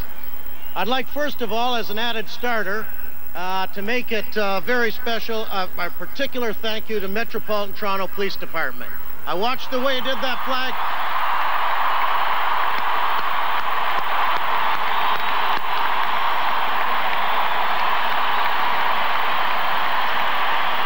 You've been our friends from the beginning, and we appreciate everything that you have done for us to make this such a wonderful and safe day. I'd like to thank Labatt's and the Canadian Imperial Bank of Commerce, our owners. They've given this organization the will, the dollars, and the support to go out and put a contending team on the field for the last 10 years, culminating in what happened on Saturday evening. I'd like to thank our board, our scouts, our development people who've worked so hard to make everything come through right now. And I'd particularly like to thank Pat Gillick and Cito Gaston.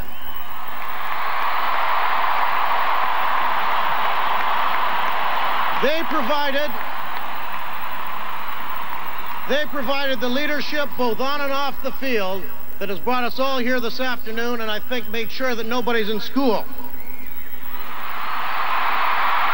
Perfect.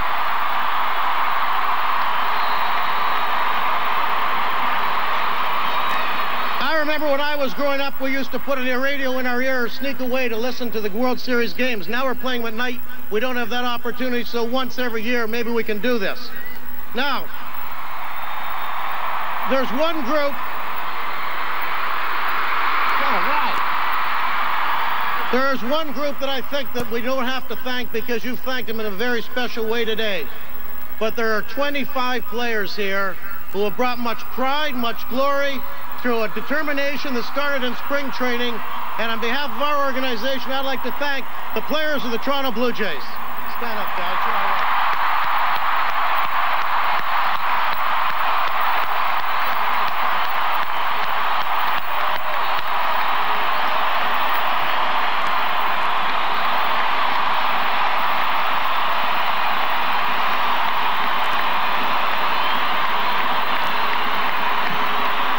You gentlemen are the best.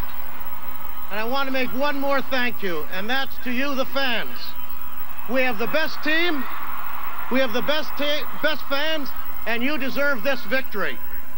If a World Series for Toronto, it's not just the players, but it is for you. You're to be congratulated, and as Dave Winfield said, you're that extra person. We thank you for your support. Spring training's in 4 months' time. We're going to repeat.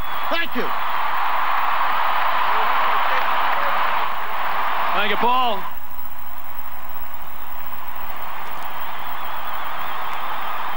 Well, ladies and gentlemen, a lot goes into a baseball season, not only between the white lines when the game is on, but with the coaches preparing these guys to play and in the formation of a baseball team. This next gentleman is the architect, really, of these 1992 Toronto Blue Jays, the world champions, the guy who put it all together and then put the finishing touches on it, our Vice President and General Manager, Mr. Pat Gillick. Patrick.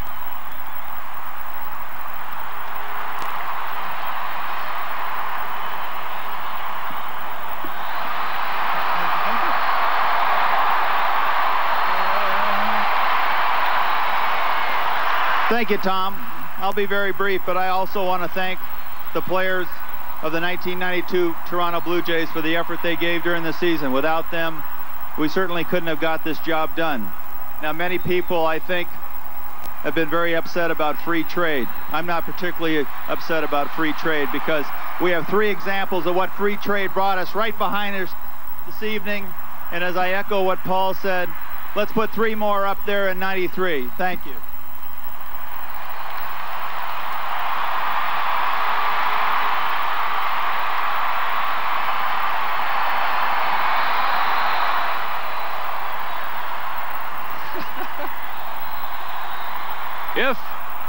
If we might have just a few minutes of your attention now, what we would like to do is to have the players come up here one at a time.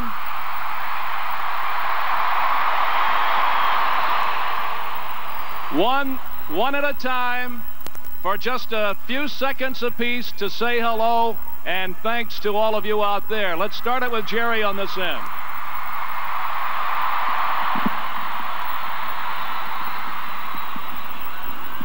I think the best introduction for this first gentleman, the Candy Man, Candy Maldonado.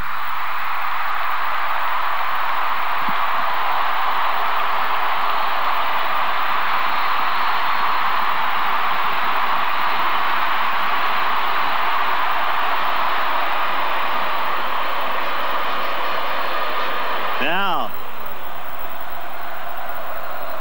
I think it's only fair, Candy, to hear that in the background. Candy, your home run in that Game 6 helped to put the tomahawk chop to an end. Well, I just thank the Lord that I was able to contribute. I'm more glad that I was part of the sweet team. I thank the organization for having me here. I had a wonderful year with the boys, with the city, with the fans. All I want to say is thank you all. You all deserve it. God bless you. And like they're talking now, gotta do it again. See you then. All right.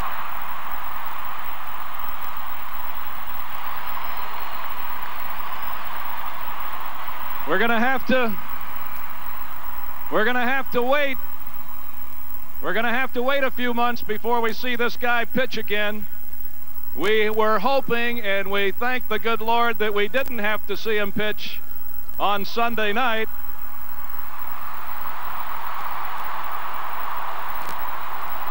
But he helped get us here, Juan Guzman.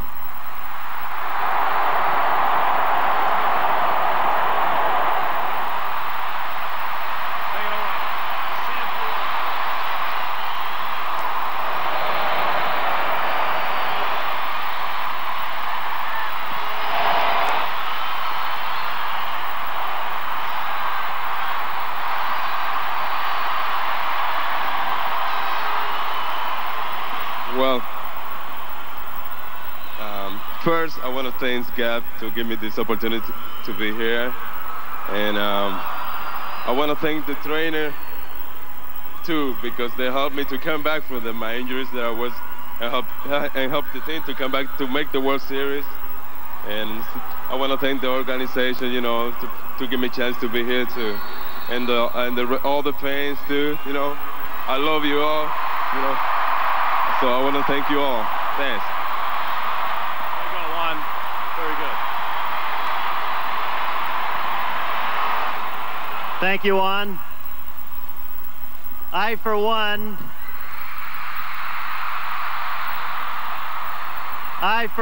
in years to come, when I look at the center field wall and I see 400 on it,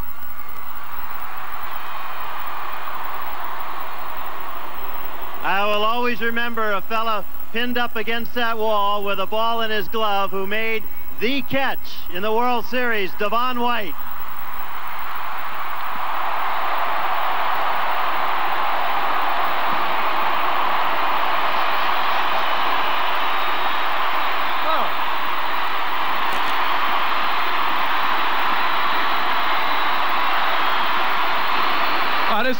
I just want to thank mainly the support of my family, my wife, the fans, and my teammate, and that's why we're here today. Hey, this is the greatest fans, I think, right now in the world. Thank you very much.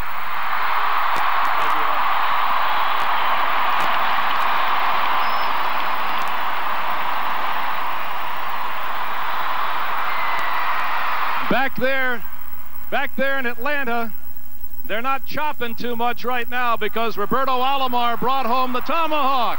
Robbie.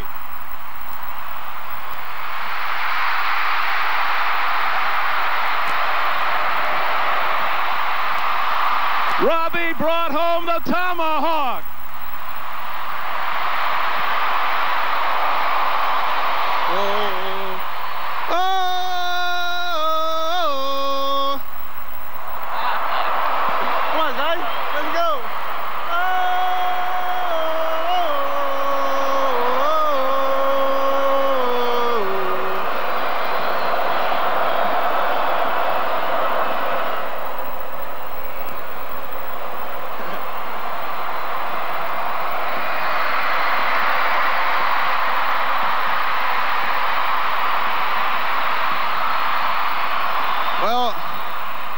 First of all, I want to say thank you to the fans for supporting us all year round.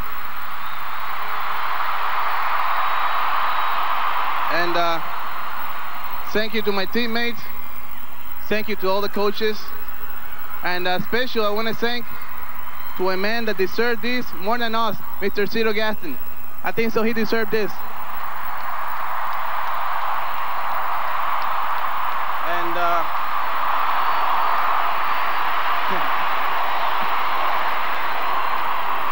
I just want to say I love you all, and I'll be here next year. Roberto Alomar.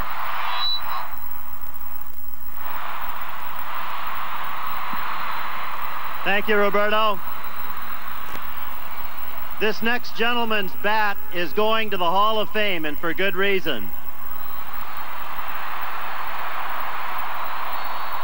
This gentleman hit a home run in Game 6 to help beat Oakland. He hit the first World Series home run as a Blue Jay. And he hit the first home run ever on Canadian soil in the World Series, Joe Carter.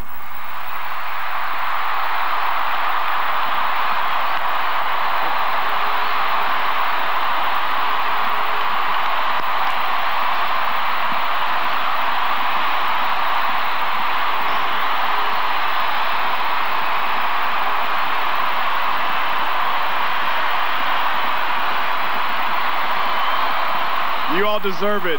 You deserve it. I tell you what, first giving honor to God, I mean, you cannot, this is tremendous. You know, you people follow instructions well, because halfway through the season, Mr. Winfield said he wants noise, and I tell you what, you've been giving him noise ever since then.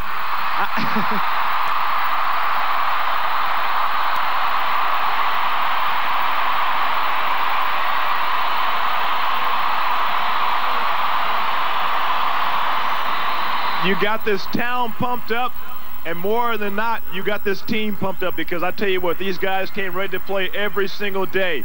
We had a goal right from spring training, and everyone saw the t-shirts that said 3 for 3 in 92. And by George, we came out 3 for 3 in 92. And you all were a big part of that.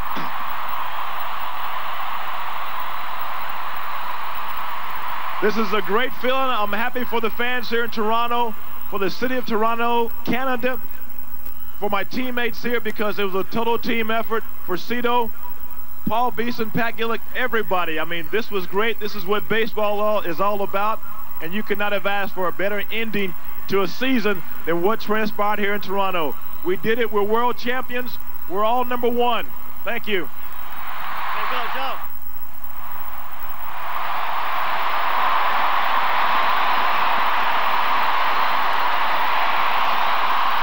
It took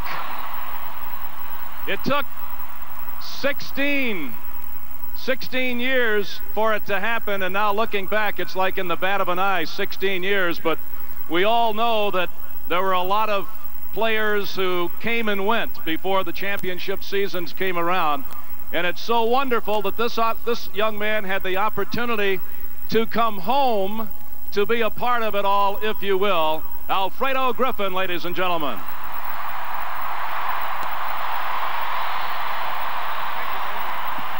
Yes, yes, yes, yes. Oh, yeah. Well, I'm a really happy man today. I left here in the bad, come back in the good. Thank you, Lord. Oh, baby. Yes. Thank you very much.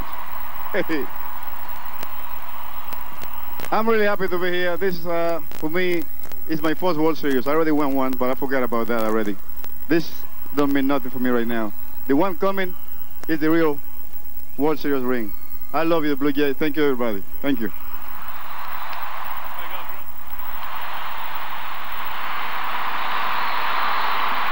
Thank you, Alfredo. It takes 25 men and even a few more to help win a World Series. And my memories of this next gentleman go back to September, Arlington, Texas. 3 hits for this gentleman, including a big home run to help the Blue Jays get here today. Turner Ward, ladies and gentlemen.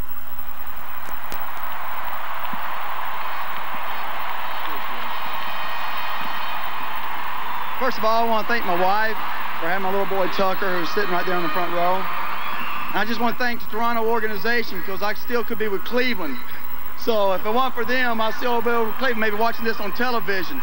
So I want to thank the whole organization. I love you fans. You're the best in the world. Thank you.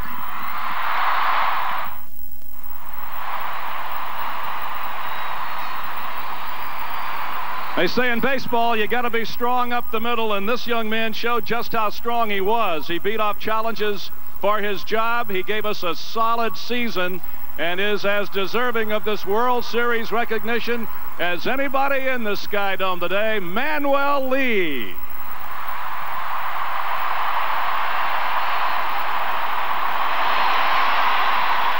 Thank you. Thank you. I'd just like to say a couple of things. Thank you for your people to support the whole year. And I'd like to say thank you to Ciro Gaston. That's a guy, that helped me. They give me the opportunity to play every day in the shortstop. So I'd like to say thank you, and God bless you, everybody. Thank you.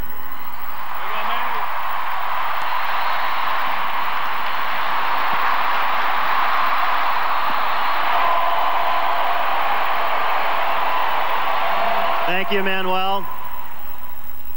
Another September call-up, actually the day before, on August the 31st, is a young man who performed very well in Syracuse. He had 3 pinch hit home runs.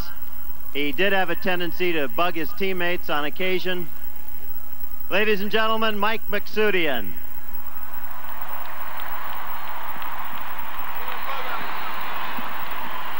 Thank you. We're number 1. You think this is all pleasure. You think we're all having a good time. But when we won the American League, I told them I was going to get a tattoo on my butt.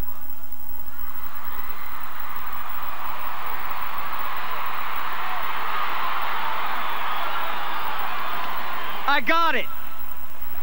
I still got to get one more for the World Series. Thank you, Mike.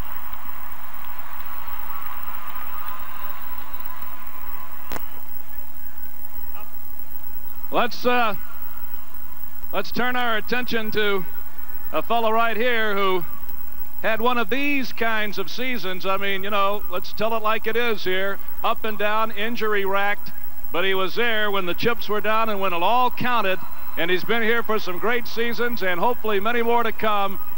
Our third baseman, Kelly Gruber. Kelly.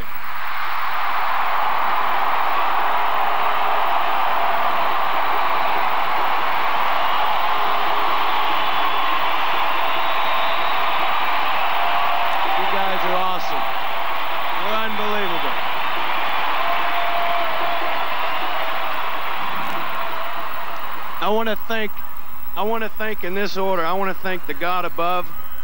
I want to thank my family, my wife, my boy, my daughter, Cassie.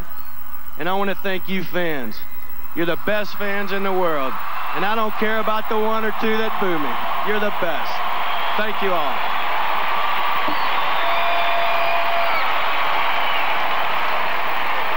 Thank you, Kelly.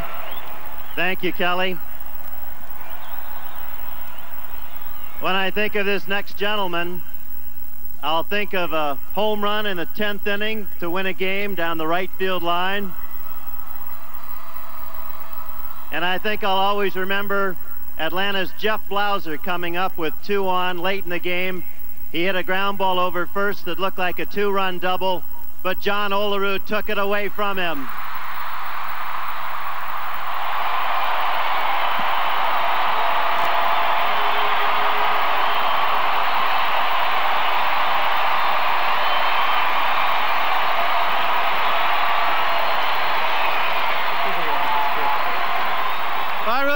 To say, I'm speechless.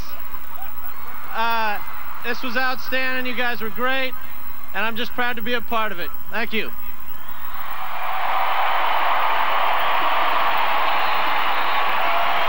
This must be a big deal. John's heartbeat got all the way up to 50 here when he was coming up to pick up the microphone. Ladies and gentlemen, when it's all said and done, injury sometimes will take its toll. From the day the season begins until the day it ends, as we said before, there are many, many ups and downs, but there are also players who are the signature of organizations. And this gentleman here has been the signature of this organization for a glorious decade plus. He pitched your first and your only no-hitter, and we're talking about right-hander Dave Stieb.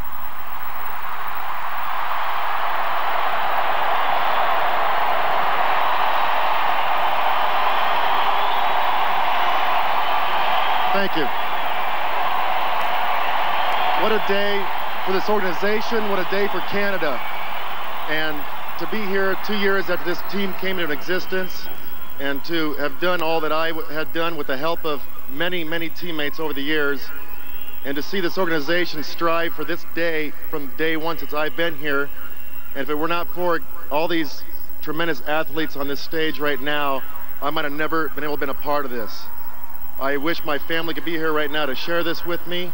And this organization has grown. I think we have, as players, have grown, and you as fans have grown. And it's just so much growth, and it's so tremendous a day right now to experience this, to ride in that car, to see these people out on the streets. The support is tremendous, and I thank each and every one of you for the support you've given me over the last couple of years when I've been down and out. And it's just been a great experience to see this kind of baseball the last 2 weeks. I couldn't be happier for everybody here. It's just been a great day, and I thank you all.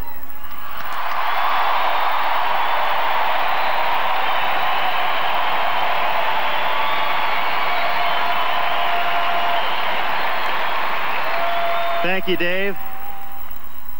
Before I introduce this next ball player, I do want to highlight a ball player who's not here, because one of the reasons why this next man's base hit home run was so pivotal is because Derek Bell drew such an important walk just before him.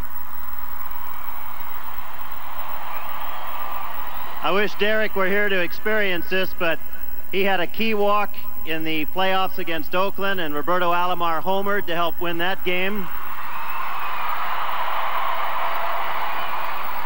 And then he drew a walk with one out in Game 2 of the World Series, and this next gentleman really had the pivotal at-bat to turn the entire World Series around. I thought Kirk Gibson had a big home run in the World Series in 1988, but I saw it topped by this young man who hit a 2-run home run off Jeff Reardon to beat Atlanta, Ed Sprague.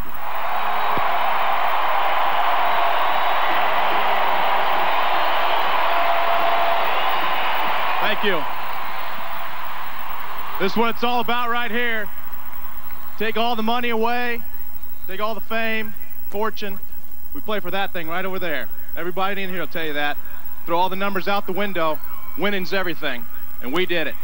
Number one right here.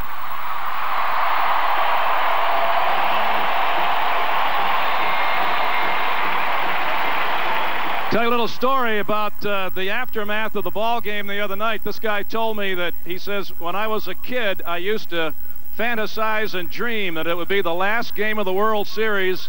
I would be on the hill, and the ball would be hit to me, and I would be responsible for the final out and winning a World Series. And I'll be darned if it didn't come true for Mike Timlin. Right here, Mike.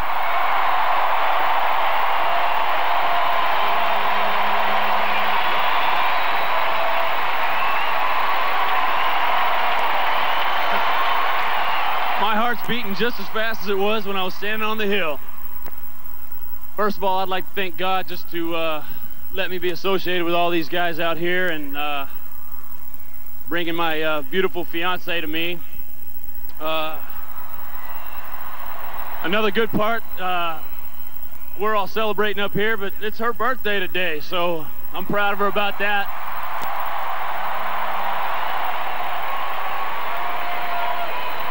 I'm just happy that all you guys supported us through the whole year. You guys are the best. And I'm glad Otis Nixon bunted and it came to me, and I got to throw it to that man right over there smiling real big. Thanks for all the support, and we're number one this year right there.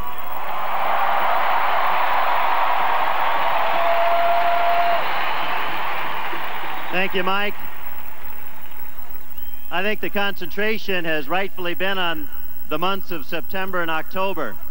But this next young pitcher who had some arm problems this year, I remember in April and May, started out 4-0, and those were 4 wins that helped the Blue Jays win a World Series. Ladies and gentlemen, a nice hand for young pitcher Pat Henkin.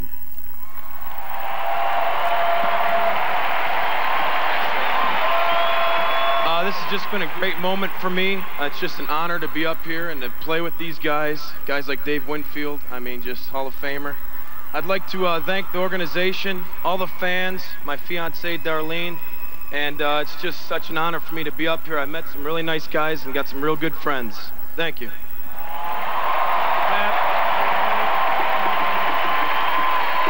Jerry was mentioning earlier about Derek Bell not being here today, and also probably conspicuous by their, easy for you to say, Tom, their absence are Rance Mullenix, who had to get back to Texas because of very serious illness in the family, and Dwayne Ward, who is winging toward Tokyo at this hour to go over on a tour with some major league players over there. We know that you would like to have seen them up here, and know that as things have evolved, they would love to have been here. This young man is here, and he probably represents future championships for this organization. Third baseman Tom Quinlan. Tommy, come on up.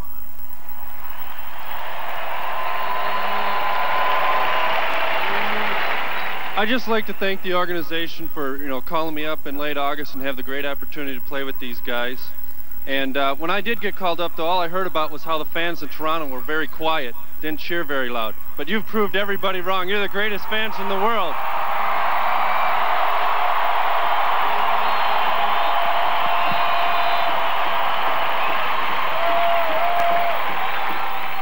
Thank you, Tom. This next left-handed pitcher, I can vividly recall when I first saw him pitch in a Blue Jays uniform. It was back at Exhibition Stadium in a Pearson Cup game against Montreal. At that time, he was in the minor leagues. He was recovering from a number of injuries and surgeries. And then what I remember most after that was the last game of the World Series when Otis Nixon was at first base, 5 for 5, stealing bases. And this gentleman tied him up in knots to the point when he finally tried to steal second, Pat Borders threw him out. And the reason for it, the reason that Pat was able to throw him out was because David Wells wouldn't let him steal second base. David Wells, ladies and gentlemen.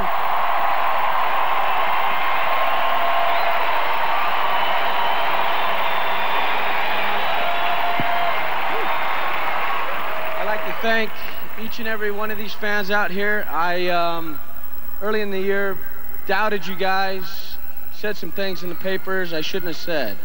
And you guys proved me wrong in the biggest way. And for me, I apologize in a big way because you guys are the greatest in the world.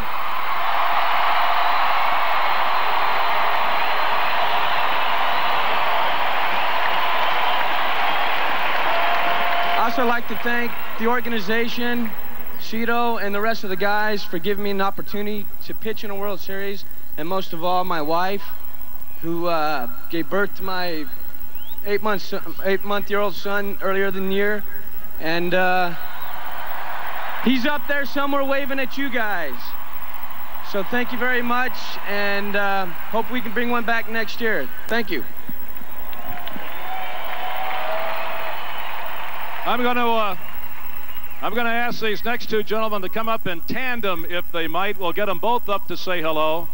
We're talking about the medical corps for this team, and you hear about some of the injuries. A lot of these guys play with injuries that you never hear about, and the next two gentlemen are entrusted with keeping them game ready as much as possible. Our head trainer, Tommy Craig, and assistant trainer, Brent Andrews. Gentlemen, come on up.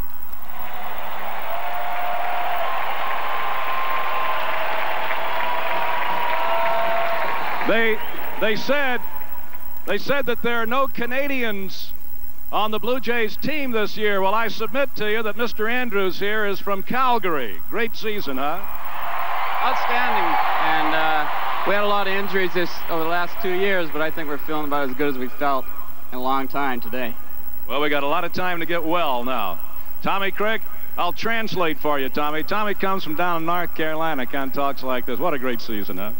Couldn't have been better, Tom. I thank you. I want to thank the organization, my wife and family, and all these guys sitting back here on this stage, because this is the greatest moment of my life right here, and I hope we have many more. Thank you. There we go. Tommy Craig, Brent Andrews.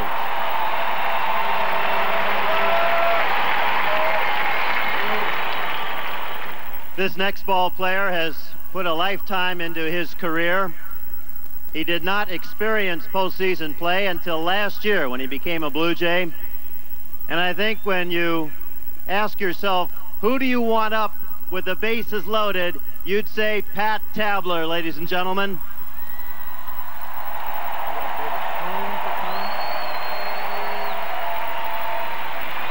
Thank you. I'd just like to thank my family for all their love and patience and happiness. The organization, Pat Gillick, Paul Beeston, Cito Gaston. It's been one hell of a ride. I love you all. Thank you to my teammates. I love all of you, the family out here. God bless Canada, and God bless the Toronto Blue Jays. Thank you.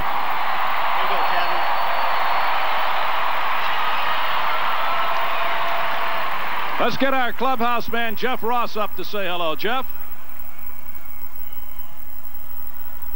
You've run out in these championship celebrations and came away the other day with sore ribs. How you feeling now? Oh, I feel great. The pain's over with being here, and I've been here since the beginning, day one, and it's been a great feeling to finally win this one. All right, all the best to you, Jeff. Looking forward to spring training. Jeff Ross, ladies and gentlemen.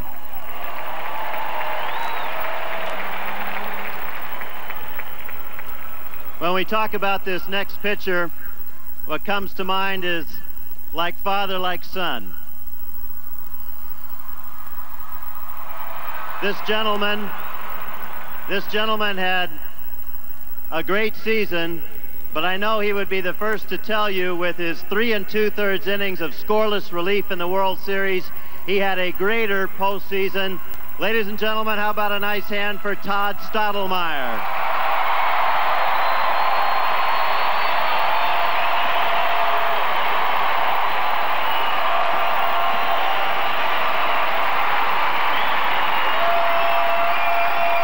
First of all, I wouldn't leave her out, but I'm going to wait to thank my wife when I get home tonight.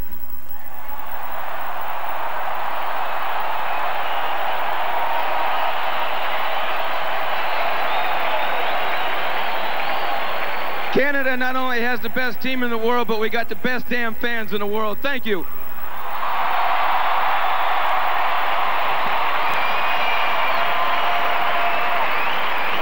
Let's get Mr. Ian Duff, a Torontonian, up here to say hello. Ian, come on up if you would, please, sir.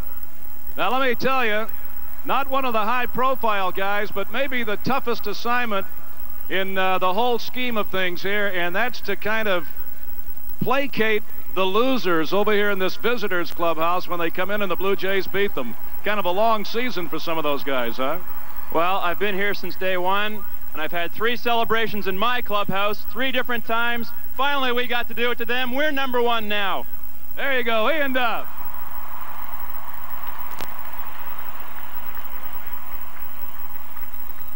One thing that fans really have difficulty appreciating are the Blue Jays coaches, the people who put in so much time and effort to make a happening like this occur. And one of those coaches has not only been to a World Series, he's won an MVP award because in his first 2 at-bats, he hit 2 home runs. Ladies and gentlemen, Coach Gene Tennis.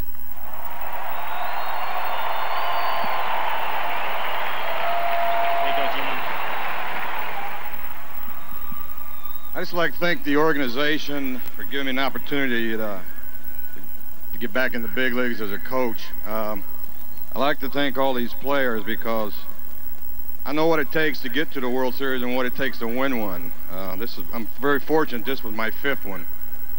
I know the hard work that these kids put in from spring training and the dedication that it takes to win. And I'd like to congratulate all those guys right here behind me. I'd like to congratulate the coaching staff, the work that they've done all year. Also like to take a minute to tell Cito Gaston the work that he's done it's a pleasure working for a guy like Cito Gaston. He lets you do anything you want. I mean, basically, he lets you run everything.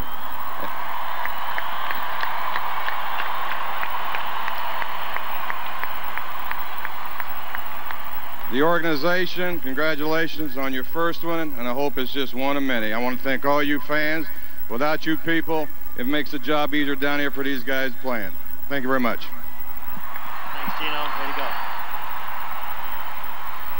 Well, Gino was with a World Series winner in 72, 82, now 92. Gino, you have a job in 02 if you want it. You can still get back here and be a part of it. Want to get this next young man just to get up and give a wave right here because that's what he requested to do. But one of the hard workers, you never hear too much out of him. He's a batting practice pitcher and coach, and I'm talking about Jesus Figueroa right there, one of the fine young gentlemen. There you go, Jesus. Right beside him is our pitching coach, Galen Cisco, ladies and gentlemen. Galen, come on up here.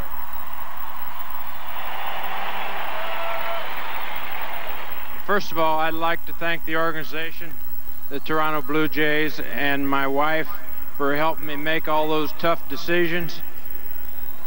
I think that I had probably the best pitching staff this year as I've ever had in 21 years of coaching. I think they're all great. And I'm sorry if we made anybody nervous during the playoffs and World Series. Thank you very much. There you go, Galen.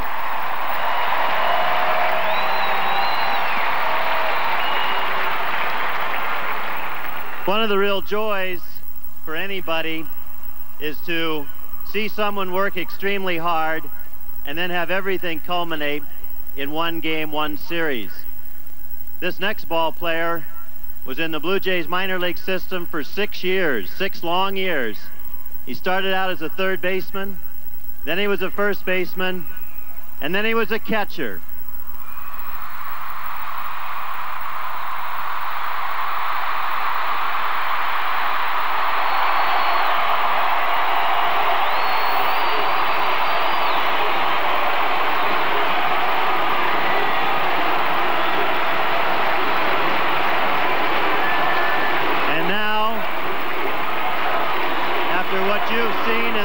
Season, you can say MVP, MVP.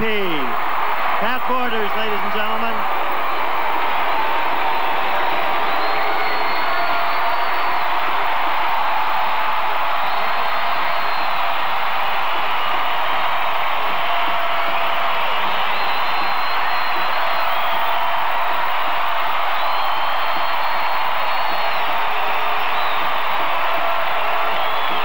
Came up a little bit short in 1991.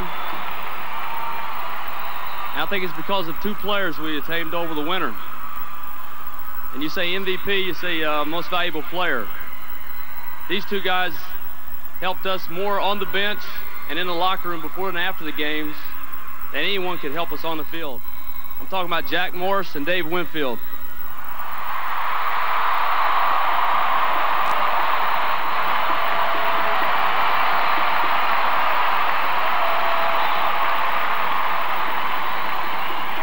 Those 2 right there should be the MVP of the World Series, not me. Thank you, fans, for cheering. We'll see you next year. We'll repeat it again.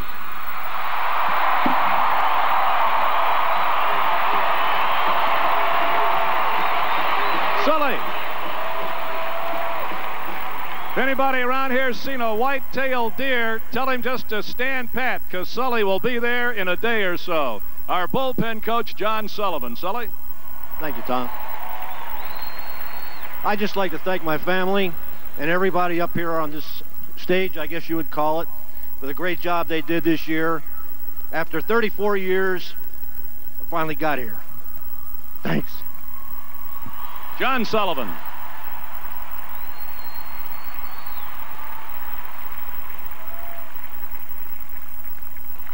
I think just seeing John Sullivan tells you how much everybody on this stage appreciates what's happening here today. This next gentleman appreciates it as well, and he made some fast friends here in Toronto over the last month and a half. He's someone who had two great homecomings. His first great homecoming was when he went back to Kansas City and he beat the Royals. That was his first one. His second homecoming was when he went back to New York City and he beat the New York Yankees. His third memorable homecoming, if you will, was just a couple of days ago in Atlanta, Georgia, when he helped beat the Atlanta Braves.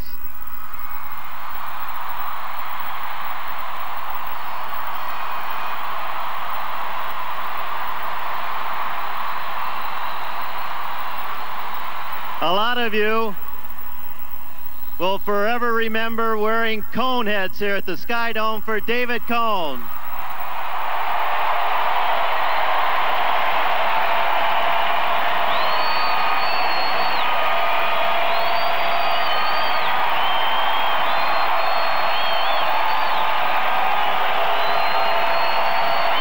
Thing I should say is thank you to Mr. Gillick for getting me over here.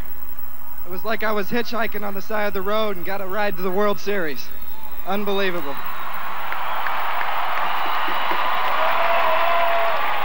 Secondly, although it may be true that people on this stage are either American or Latin American, we still feel the pride of Canada. We see the flags. You don't have to be Canadian to feel that pride. Don't ever change. Thank you very much.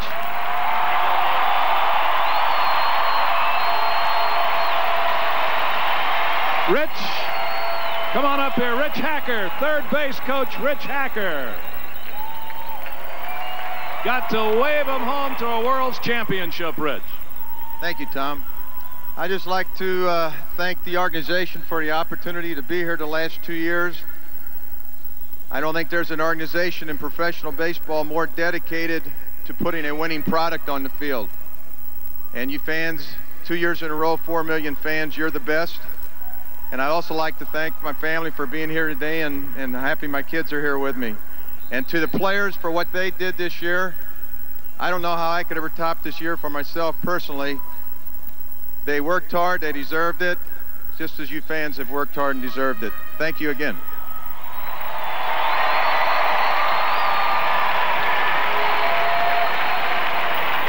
Thank you, Rich. I'll make this short and sweet. In 1985, he came up in July, and he helped the Blue Jays to their first division title. And in 1992, he helped close down a World Series championship. Number 50, Tom Henke.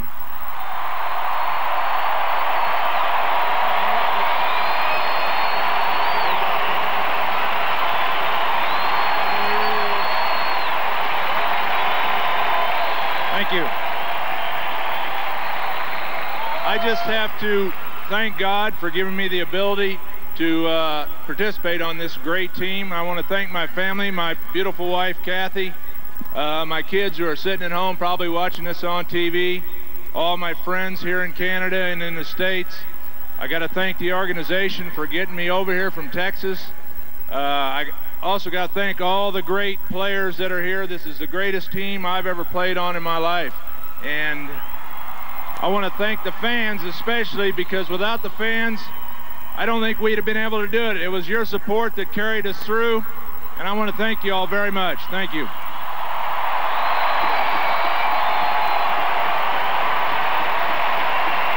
Very soon there's going to be an expansion draft, and there will be 2 more Major League Baseball teams.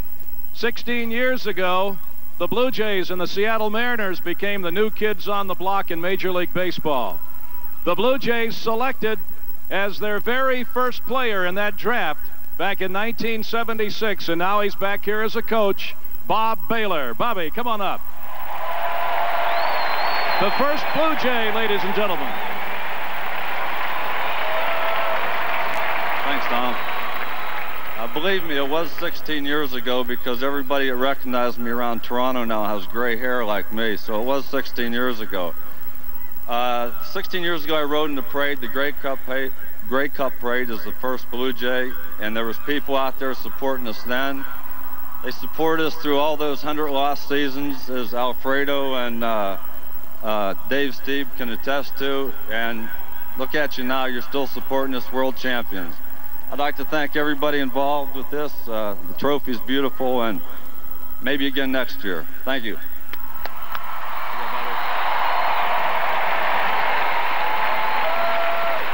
Thank you, Bob. This next pitcher was originally in the Blue Jays organization, had some arm problems, and was probably this close to being out of baseball. But he fought back. He was the rookie pitcher of the year here in Toronto in 1986. And now he's part of the world champion Toronto Blue Jays. And that great bullpen, I introduce to you Mark Eichhorn.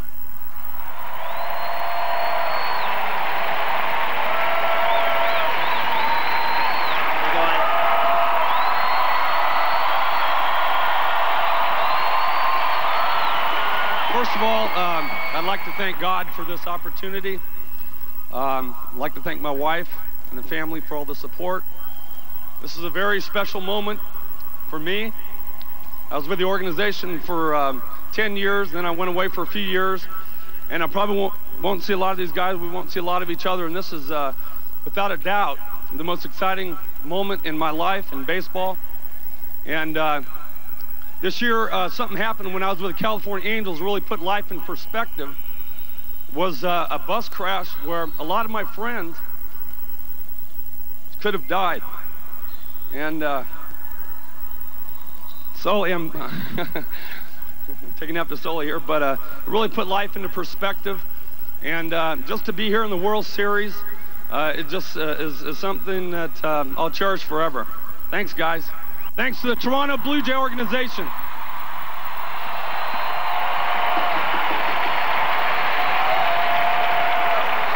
Let's get the hitting coach up here, the guy that kept them fine-tuned all season long, Larry Heisel, the hitting instructor. Come on up, Larry.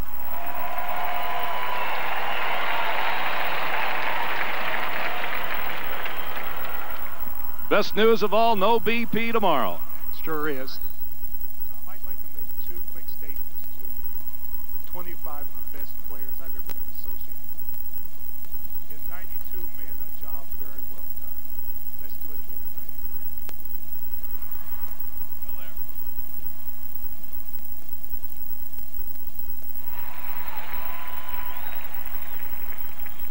Ladies and gentlemen, we had another first here in 1992.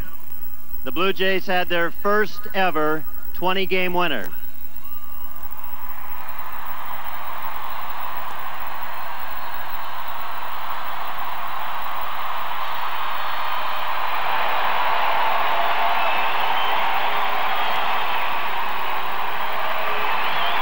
And down in Atlanta for yet another World Series, I'm sure the Braves organization and their fans were not happy to see a young man's sign that said, "Jack is back." Ladies and gentlemen, 21-game winner, and a real pivotal reason why the Blue Jays are celebrating this today, I give you Jack Morris.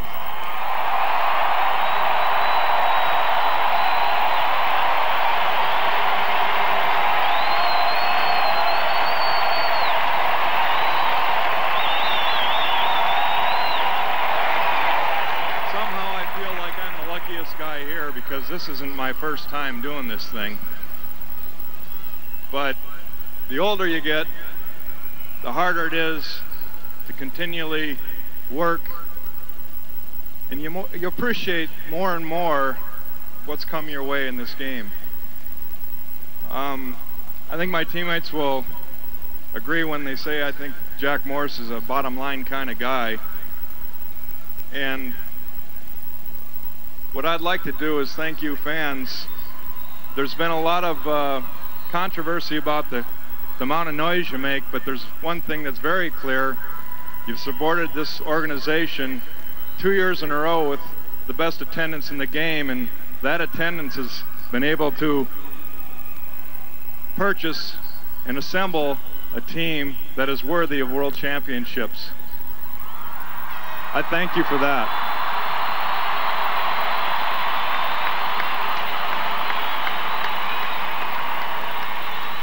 Now again, for my teammates,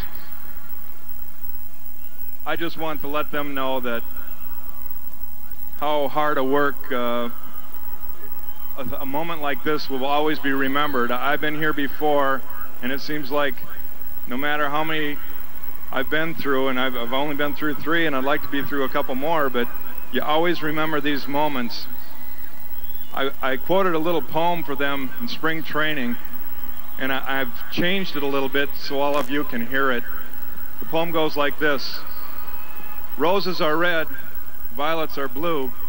The Twins were champs in '91, and the Jays are champs in '92. Thank you.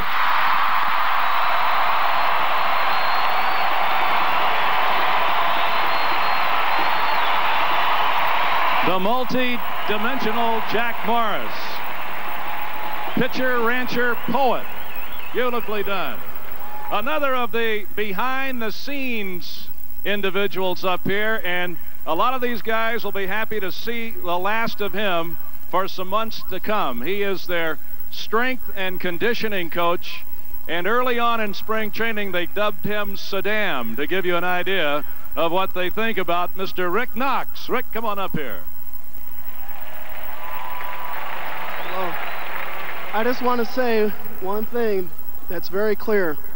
This year, this team, without a shadow of a doubt, showed me heart and character, both on and off the field. Starting back at spring training, even before spring training, men like Jimmy Key and Todd Stonemeyer got in touch with me to work out early on. And I want to thank those men for that hard work. That's why we have this championship here. I also want to thank all the fans of Canada because you showed the heart to support us every single day.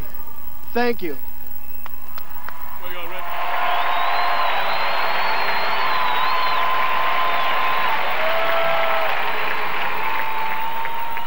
Sometimes when you get to a situation like this and you're an athlete and you cannot participate, that hurts.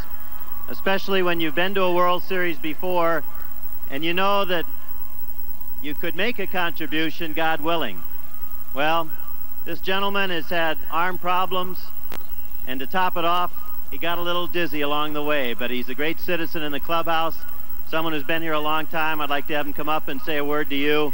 Pitcher Ken Daly, ladies and gentlemen.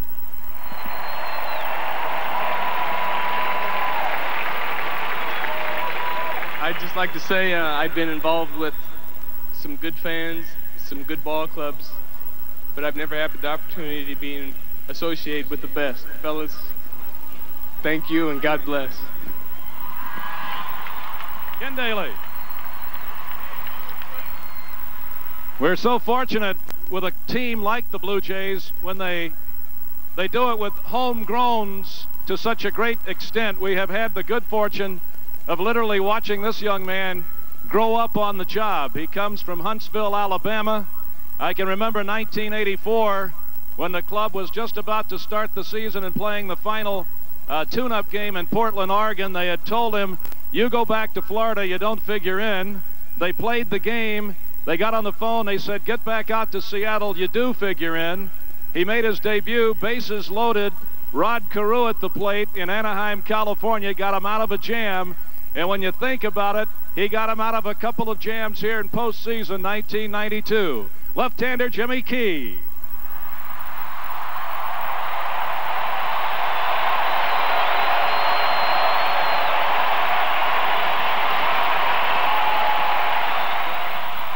We finally did it, and sorry it took so long, but here it is. Right here. This is what we worked on. Everybody said everything already, how great you guys are. I think the fans have been here since I've been here in '84. You know, you've gotten better, like Steve said, and you're great. One thing I would like to do is everybody has said thank you to their wives. I would like the wives to stand up and have you cheer our wives. Stand up, please.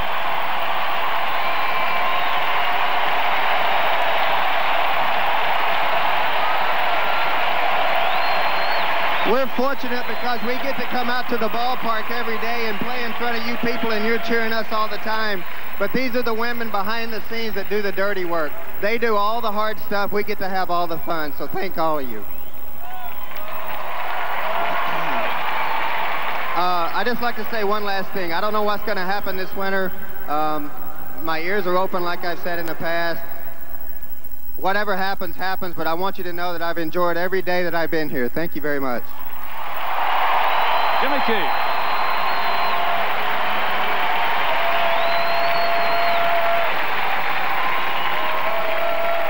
When you talk about a World Series, you really talk about 16 years with everybody contributing. And this next gentleman started on the grounds crew, worked in the ticket office, and has literally worked himself right up to the point where, along with Pat Gillick, he brings you the players that you're cheering for here today. And I'd like to bring up a great friend and gentleman, the Assistant General Manager of the Toronto Blue Jays, Mr. Gord Ash. Thanks, Jerry. I was born in this city, I was raised in this city, and to be part of a World Series in this city is truly remarkable. I also want to pay some tribute to some other champions here today. They're seated up in the baseball press box. This is the front office staff of the Blue Jays. Stand up and receive some applause for the people here. You've done a great job behind the scenes as well.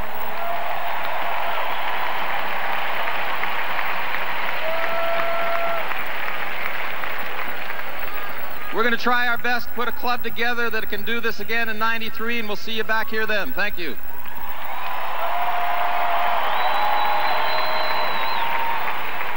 The great thing about the great game of baseball is that it is day-to-day.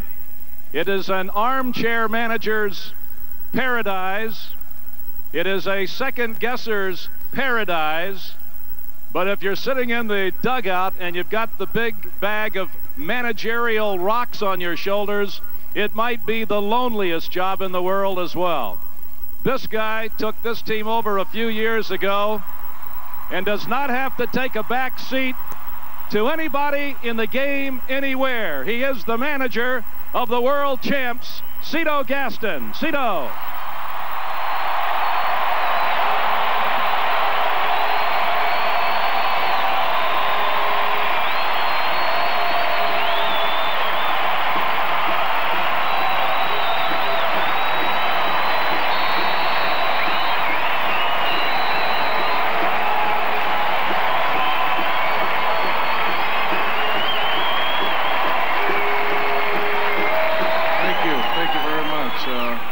Thank God, my family, and especially these guys right here. They did it. From day one in Detroit, if you could have seen their faces and how determined they were to be sitting on this stage today, you would know what I'm talking about. And they never quit. They did it all year. And I'm so proud of you guys. I swear, be proud of yourself because you're great. And thanks for everything. I really mean that. I really do. And I guess I get a little emotional sometimes, but I've had some great players here. I've had some great people here to play this game, and there's a lot of them still here. But this is probably the most determined team I've ever had here to be sitting on this stage, and they did it all. These guys.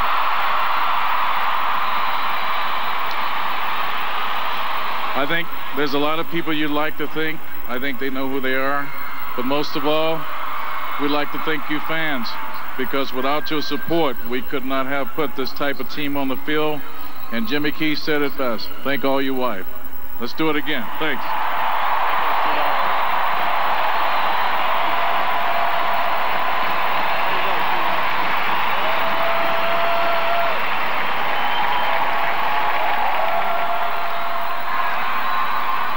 I think it is only fitting that we save the best for last, and if you're 40 or over, you're going to love this guy.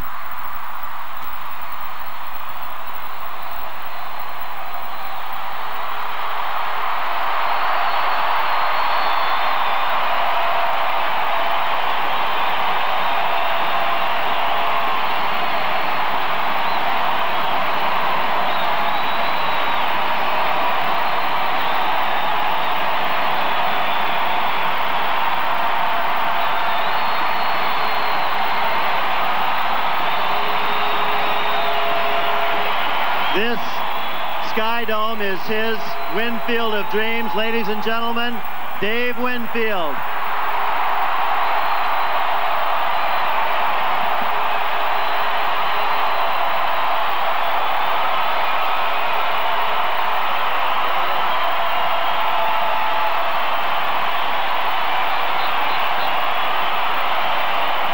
Let's hear noise. Winfield wants noise. All right. All right. All right.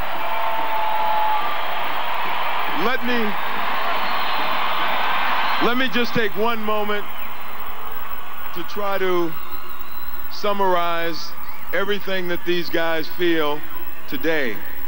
It's really very hard to put into words. The best thing I can say, it's incredible. They asked me to come up last because, of course, I'm the oldest guy on the team, but as you can see, age doesn't mean a damn thing. If you can do it. All right.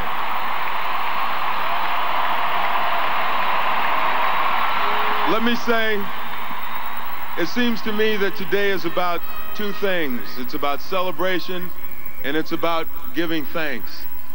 We're all going to celebrate. We've had a fantastic celebration from when we won this thing in Atlanta to the streets of Toronto to this parade and to this fantastic reception here.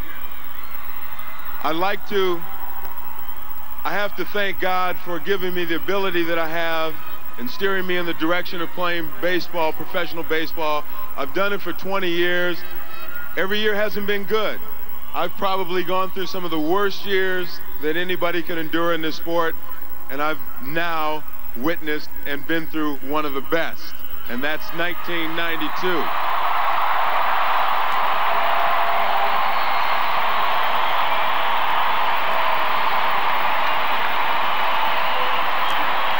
Next, let me thank once again each and every one of our wives or girlfriends down in the front row. First of all, we get the excitement of you guys at the night, at the game, and then later at night we get the excitement of going back with them.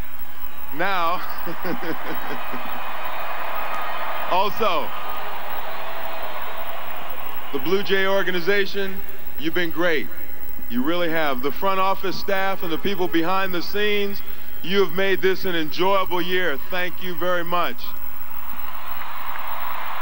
To each and every one of these players, you guys have made this a special year for me. This has been the greatest year of my baseball career.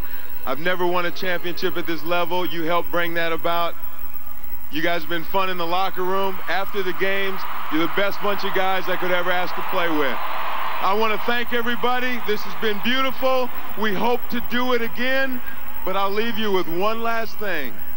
If you'll all turn around, right above the Jumbotron, unveil 1992 World Champions, Toronto Blue Jays. Stand up, give them an applause. We want noise. I love you. You're great.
it seemed to say it best, Kate. That was that this was a day of celebration, the day to give thanks. We've had both. As they said, after the victory, mission accomplished. 3 for 3.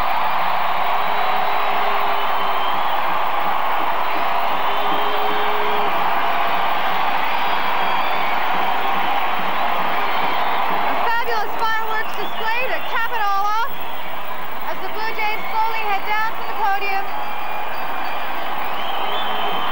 And Lance and Jerry are down on the floor to see if they can get hold of any of the players. Guys? Well, we're down on the floor, but it's pretty difficult. I'm going to see if I can sneak over here just for a second. Tom Henke, have you got just a second? We're live here. I just want to talk to you. I'll walk with you for a bit, but I don't know how far my cable will go. What do you think of the day? Great. It's a great day. I think everybody came out, were enthusiastic. The parade was tremendous. This is what it's all about right here.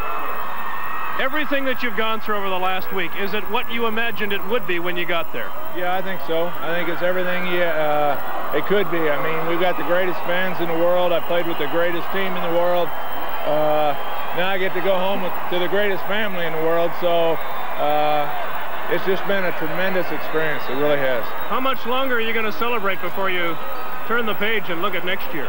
Well, I'm going to celebrate all winter now. We deserve it. We've worked hard. I'm going to celebrate the rest of the winter. So, will you be here next year? I hope so, but I guess we'll wait and see. Well, we certainly hope so as well. Congratulations on a great year, Tom Henke. Thank you. And back we go, Ken and Kate. Thank you, Lance. The roar of the crowd behind us probably isn't going to stop for a long time. I don't think so. The deliverers came home today. They brought the World Series championship trophy with them, and the fans roared. That's it from Skydome. For Lance, Jerry, all of us here, thank you for being with us. I'm Ken Shaw with Kate Wheeler. We'll have more details tonight on World Beat News at 6 o'clock. 6 o'clock. See you then.